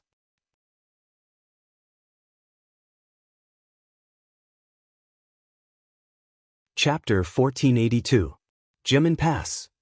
Qiguan Rang frowned. He seemed to remember something and asked in surprise, "My lord, do you mean to attack with fire?" Jiang Pingji pointed at the corpses piled up at the foot of the city wall. Some were dead. Some were still breathing, but their injuries were too severe. They were probably struggling at death's door. She said, "Although there's no dry wood nearby to help with the burning, it's not easy to put out these corpses when they burn." That was the only guess Jiang Pingji had left after thinking about it. She didn't know if she had guessed correctly, but it was better to be prepared. It was better to be more vigilant. Qiguan Rang didn't dare to delay and immediately gave the order. Although they reacted fast enough, they still couldn't keep up with the changes on the battlefield. Nie Liang didn't retreat immediately. Instead, he chose to retreat while fighting. He wanted to maintain order and reduce casualties as much as possible. When 2 armies fought, retreat was also important. If one side was defeated and fled without a second thought, it was basically over. The enemy could take advantage of the chaos and chase after them, especially when they met someone like Jiang Pingji who loved to fight. Even if she was the general guarding the pass, she would lead her troops out of the pass to chase after the enemy. How could they reduce casualties and deter the enemy from chasing after them? Of course, It was to send people to stall the enemy and fight while retreating. Only by maintaining the army's formation could they reduce losses. Exposing one's back to the enemy without taking any precautions was tantamount to handing over one's life to the enemy. Niel Yang naturally wouldn't make such a mistake. While they retreated, the rain of arrows on the city wall didn't stop. The enemy slowly retreated more than 30 meters, but Jiang Pingji didn't dare to let her guard down. She frowned even more. Just a small fire attack. Niel Yang looked at the city wall. Although he couldn't see who was standing on it, he was sure that Jiang Pingji was paying attention to the situation at the front like him. Of course, he remembered the humiliation yesterday. Today, he pretended to attack to test the enemy's strength, but he also wanted to get back at her. Unfortunately, Jiang Pingji was too cautious. She had already cleaned up the forest near Zhanjiang Pass. If not for this great fire might have surrounded the entire Zhanjiang Pass. It was a southeast wind that day. The wind wasn't strong, but it was just right for Niel Yang. Thousands of archers shot arrows at the corpses below the city wall. Wave after wave, none of the arrows reached the battlements. Some soldiers who didn't know what was going on couldn't help but laugh. What was the use of shooting rockets at a dead person? Jiang Pingji's face turned solemn because she smelled a familiar pungent smell in the wind. It was easy to miss if one did not smell it carefully. Both sides had used fire arrows during the battle. As a result, the battlefield was filled with thick smoke. Some unlucky corpses were hit, and their clothes and corpses gave off a burnt smell. Under the cover of this smell, the smell of black oil, kerosene, and sulfur was easily ignored. Jiang Pingji stood on the city wall and looked down. She scanned her surroundings. After a while, she found that the clothes worn by the enemy's corpses were a little strange. Some of the soldiers even had firewood wrapped around their waists. The firewood was bound in linen cloth that had been washed with black oil. The scene of the battle between the two armies was extremely chaotic.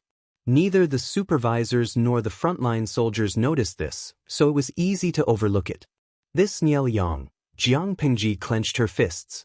On the other side, Sun Wen, who was supervising the battle, also noticed that the speed at which the corpses were burning was abnormal.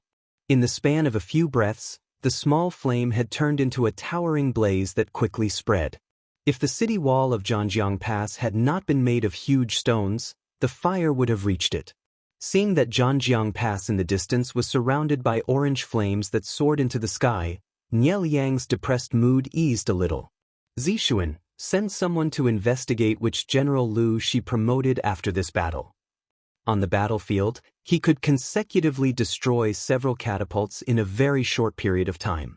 Such archery skills could be considered valiant anywhere. He might not become the main general to lead the troops to kill the enemy, but he would not be a nobody. It was impossible for Jiang Pingji not to reward him generously for his meritorious service. Niel Yang only needed to send someone to pay attention to who was promoted and rewarded. He could basically lock onto his target. Wei Yong agreed in a low voice. He saw that Niel Yang's complexion had improved a little, and his mood also relaxed a lot. There's one thing that we need to pay attention to. The catapults under Lu Shi's command are obviously better than ours. Their power is extraordinary. Niel Yang's feigned attack was not only to regain his dignity, but also to find out the enemy's background and see what cards they had up their sleeves. When the enemy showed off the catapults, he did not pay attention, but he soon discovered that the frequency and distance of the catapults on the enemy's city wall were much higher than his own. If he only discovered this during the final battle, he would definitely be caught off guard by the enemy. He could still make up for it now. Wei Yong said, Lu Shi values the Mahists very much. He is very respectful to the scholars who are from the Mahists under his command. It is expected that the catapults are powerful. I'm just worried that other than the catapults, they are still hiding other killing moves that they have yet to reveal. Niel Yang asked him, did the spies we sent out find out any relevant information? Lu Shi is extremely cautious in his work, and he is very strict in guarding the supplies. No matter who it is, they need to show their token and register their name to enter and exit. Our spies can't find out more. Wei Yong shook his head regretfully and changed the topic. However, a few years ago, before Lu Shi grew up, I did leave a trick up my sleeve and ordered a few men of sacrifice to sneak into Dongqing. They seem to have gained a lot and are currently on their way back secretly. Nie Liang said. Zixuan is still more thoughtful.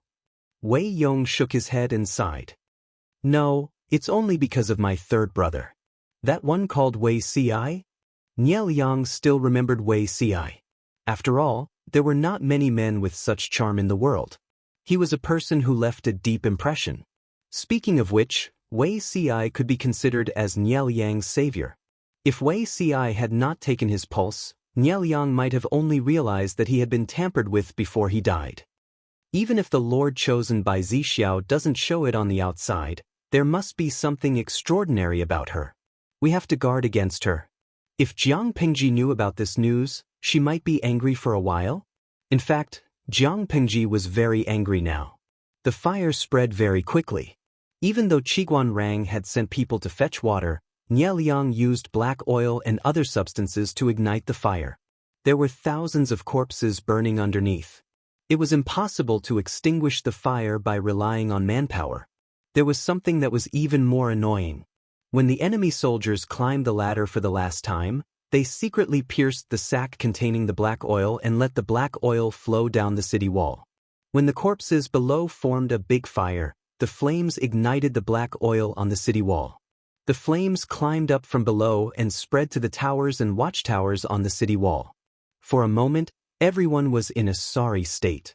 Even so, Jiang Pingji could only suppress her anger and order people to move the injured soldiers and catapults on the city wall.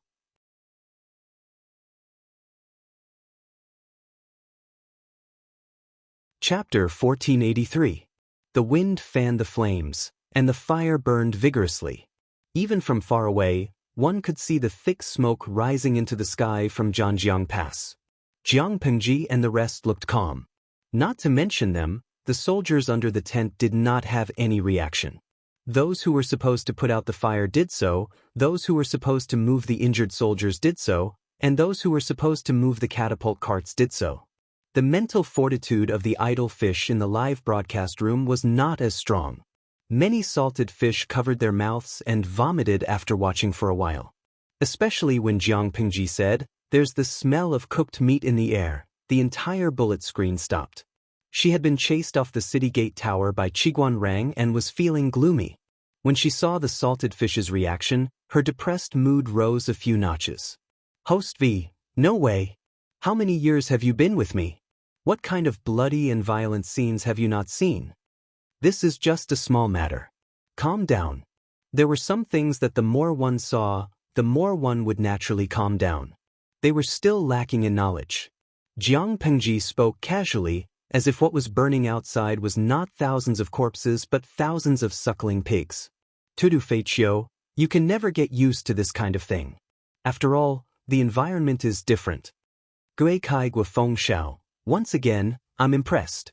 I can travel to another world, but not in the ancient times. If I have to be in the ancient times, I can't be in troubled times. If I have to be in troubled times, I can't be a soldier. If I have to be a soldier, I can't be a pawn." The victory of the two feudal vassals was basically piled up with the lives of the soldiers at the bottom. It wasn't that the host wasn't good, it was just that as a pawn, he really didn't have any future. Yen Tianmen Grand Uncle Master. Speaking of time travel, I suddenly remembered that the next round of Dream of 1,000 Years will start the day after tomorrow. Puff up proud flat chest. He's a lucky emperor after all. His treatment shouldn't be that bad.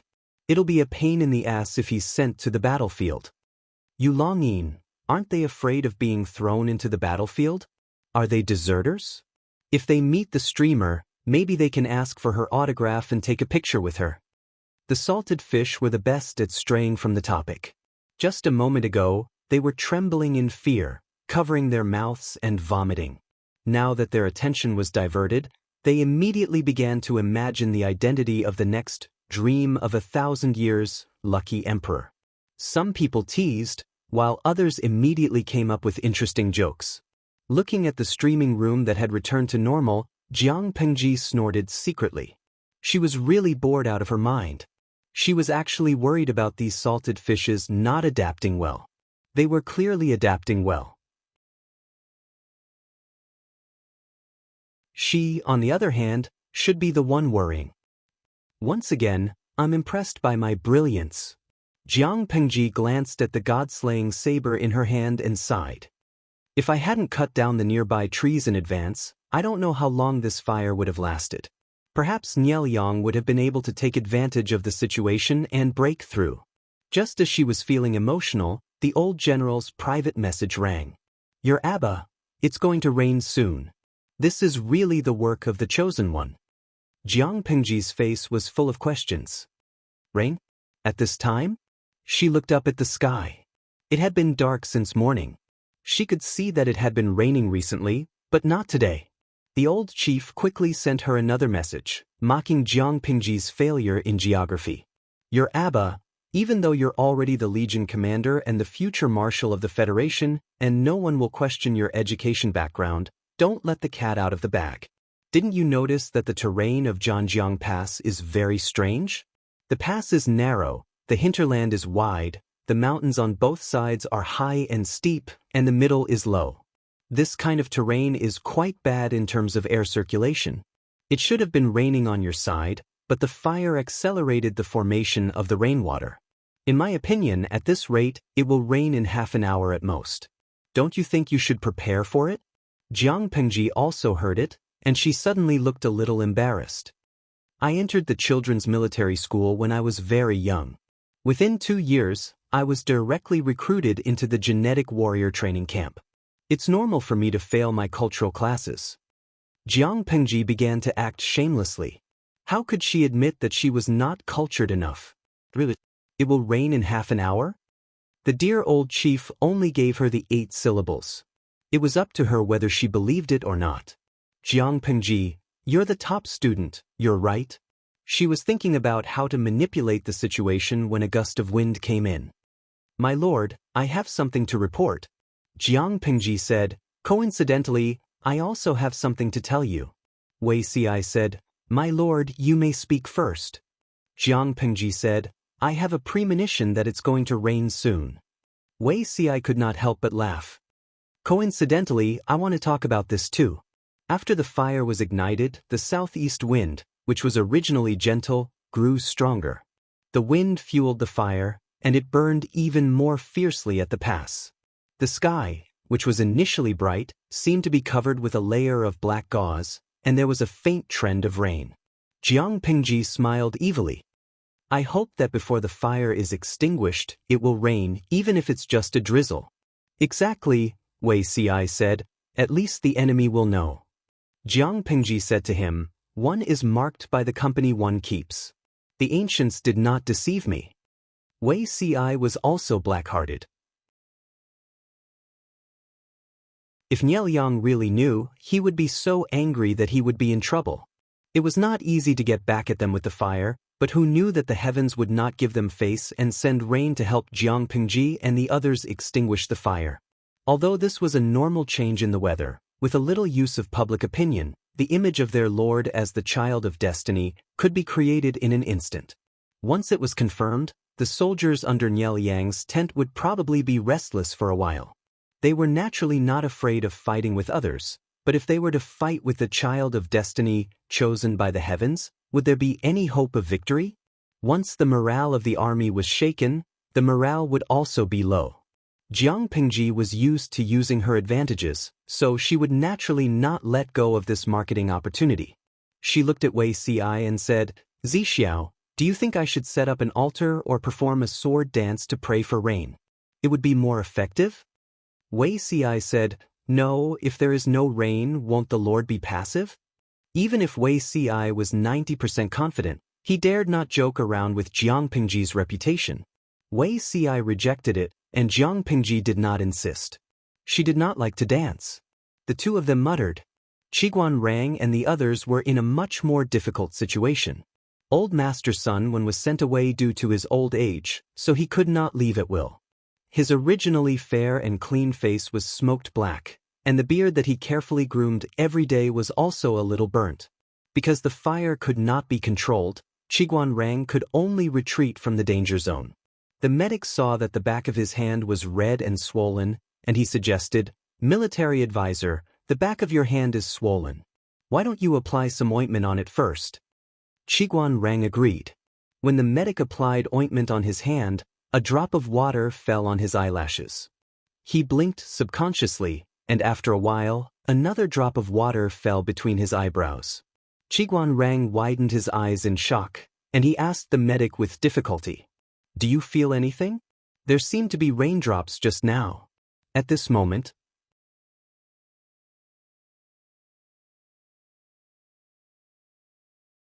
Chapter 1484. It's not an illusion, it's really raining. Qiguan Rang, who was always calm, did not care that the medics were still bandaging his wounds. He suddenly raised his hands high and pretended to catch the rain. The rain changed very quickly. At first, it was a drizzle, but soon it became a torrential downpour, drenching him from head to toe. Qiguan Rang did not care about his current embarrassing appearance. He could not help but hold his knees with both hands and bend over to laugh. He laughed so hard that he almost cried. On the other side, Sun Wen also ran into the rain. His eyes were filled with shock and surprise. He could not believe what he saw. Grandpa, Sun Lan secretly ran over because she was worried about Sun Wen. She happened to see her grandfather running into the rain. "The rain is so heavy. Why don't you find a place to hide?" An old man's body was incomparable to a young man's. Sun Lan was really worried that his grandfather would fall ill in the rain. He could not take the shock. He used the umbrella in his hand to shelter Sun Wen from the rain.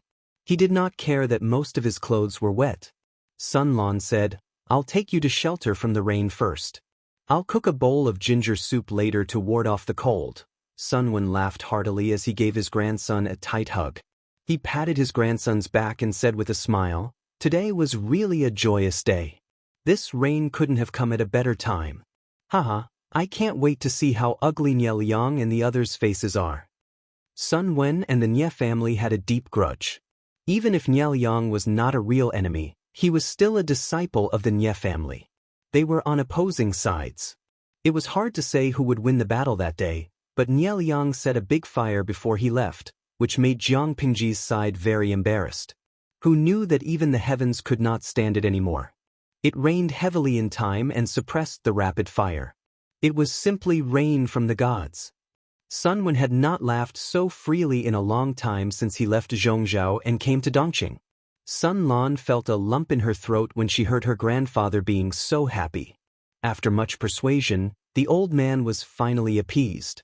When the grandfather and grandson went to the commander's tent, they happened to meet Qiguan Rang, who came in the rain. Sun Wen exchanged greetings with him, smiled, and modestly offered a few pleasantries. Sun Lan could not help but say, "Even if you want to be modest, wait until you enter the main tent. You'll probably have to drink a few bowls of ginger soup." After he finished speaking, Qiguan Rang and Sun Lan entered the commander's tent with smiles. He was chased out by Jiang Pingji not long after he entered. "There's nothing urgent right now. You should at least change into a clean set of clothes first. Aren't you afraid of being rude?" Jiang Pingji sent them out to change their clothes. She then asked the soldiers to cook a big pot of ginger soup to ward off the cold. The heavy rain came quickly. Many people were completely drenched before they could react. Jiang Pingji waited for a while before the marshal's tent was slowly filled with people. As the defending party, the casualties on Jiang Pingji's side were not small, and the losses were even greater. After all, arrows could be recycled. When cleaning up the battlefield, not only did they have to clean up the corpses, but they also had to recycle the arrows. Otherwise, based on the scale of 100,000 people, who knew how many arrows would be used to fight a battle? Who could afford to waste so many arrows? If one side won, not only would they be able to retrieve their own arrows, but they would also be able to retrieve the enemy's arrows and increase their military resources. If Nie Liang retreated obediently, Jiang Pingji could send people out of the city to clean up the battlefield and recover the usable resources. In the end, Nie Liang burned everything down with a big fire. He admitted his loss, but Jiang Pingji's loss could not be recovered. All in all, she suffered a great loss in this defensive battle. If it was not for the rain that struck the enemy's morale and public opinion, she would be even more depressed. Jiang Pengji was depressed, but Nie Liang was so angry that he vomited blood. The Nie army retreated and left, returning to the camp in a grandiose manner. Not long after they arrived at the camp, Nie Liang's son, Nie Qing, led a group of officials who had stayed behind to welcome Nie Liang. Nie Liang had just dismounted from the horse's back when he suddenly felt something cold on the back of his hand. What was this feeling? Not long after, another drop of water dripped on the back of his hand. He then knew that it was not an illusion. Looking at the drop of water, Nie Liang's heart tightened. His face was as pale as a wall that had been painted white. "Father, what's wrong?" Nie Qing stood on the right to support Nie Liang, while Wei Dan stood on the left to take care of him. "This is rain." Wei Dan raised his hand and a few drops of rain fell on his palm. His phoenix eyes gradually widened, and his eyes were filled with shock and disbelief. Nie Qing did not understand. He felt for a while and said, "It's indeed raining. It's normal to rain at this time of year." He found that after he finished speaking, his father Nie Liang's arm was stiff, as though he was forcefully holding on to something. "Father?" Nie Qing asked. Nie Liang's expression turned livid. Caught off guard, he spat out a large mouthful of blood and his body fell backwards. Nie Qing was so shocked by this turn of events that he did not know how to react. It was Wei Dan who went forward to catch Nie Liang and quickly helped him up. "Quick!" Wei Dan was so frightened that cold sweat broke out on his forehead. His refined voice cracked and was filled with panic. "Quick, call the doctor." Many of Nie Liang's confidants knew that his body was not well, and a small number of people had also seen some clues. However, he was extremely calm in front of others. This was the first time he had spat out blood and fainted in front of others. It would not take long for the news to spread throughout the camp. Nie Liang was furious this time. Even a normal person would be injured, let alone a patient like him. The doctor had used all his strength to save him and had even used strong medicine to keep him alive. Seeing this, everyone broke out in a cold sweat for him. "Do your best and leave it to the heavens. If he does not wake up tomorrow, I'm afraid." The white-haired and bearded doctor shook his head and sighed heavily. Everyone's hearts sank when they saw this. After this torment, it was already late at night. The heavy rain had finally stopped, and the puddles on the ground were filled with rainwater. Nie Qing took care of the seriously ill Nie Liang, his eyes bloodshot. Nie Liang frowned when he saw this. He said sincerely, "Elder brother, uncle will definitely be able to turn this into safety." Nie Qing knelt by Nie Liang's bed, his face full of self-blame. He had learned of the situation at the front lines from the generals who had participated in the battle and understood why his father had spat out blood after the rain. The heavens were on the enemy's side. A heavy rain had ruined Nie Liang's plans. How could he not be furious and spit out blood? Nie Liang said, "This matter is clearly Lu Shi's fault. Elder brother, why do you blame yourself? If uncle knew, he would definitely be displeased and scold you. How could a man be so indecisive?" Nie Liang vomiting blood. In the end it had nothing to do with Nie Qing. What was he blaming himself for? Nie Qing said, "I would rather father wake up and scold me, or ask for the family rules, than watch him struggle on the line between life and death." Nie Liang did not say anything else. He only stayed by Nie Qing's side silently. The system's cold sarcasm entered his ears. "Nie Qing must be extremely touched by you right now. It's a pity. Who would know that you were the main culprit who harmed Nie Liang?" Nie Liang did not show it on his face, but he laughed coldly in his heart. "Shut up. Why would the system listen?" Ever since it ruthlessly punished Nie Liang, their roles had been swapped. You're tuning in to the Wang Lin's Journey YouTube channel. Don't forget to subscribe and join us on this journey to catch the most captivating stories.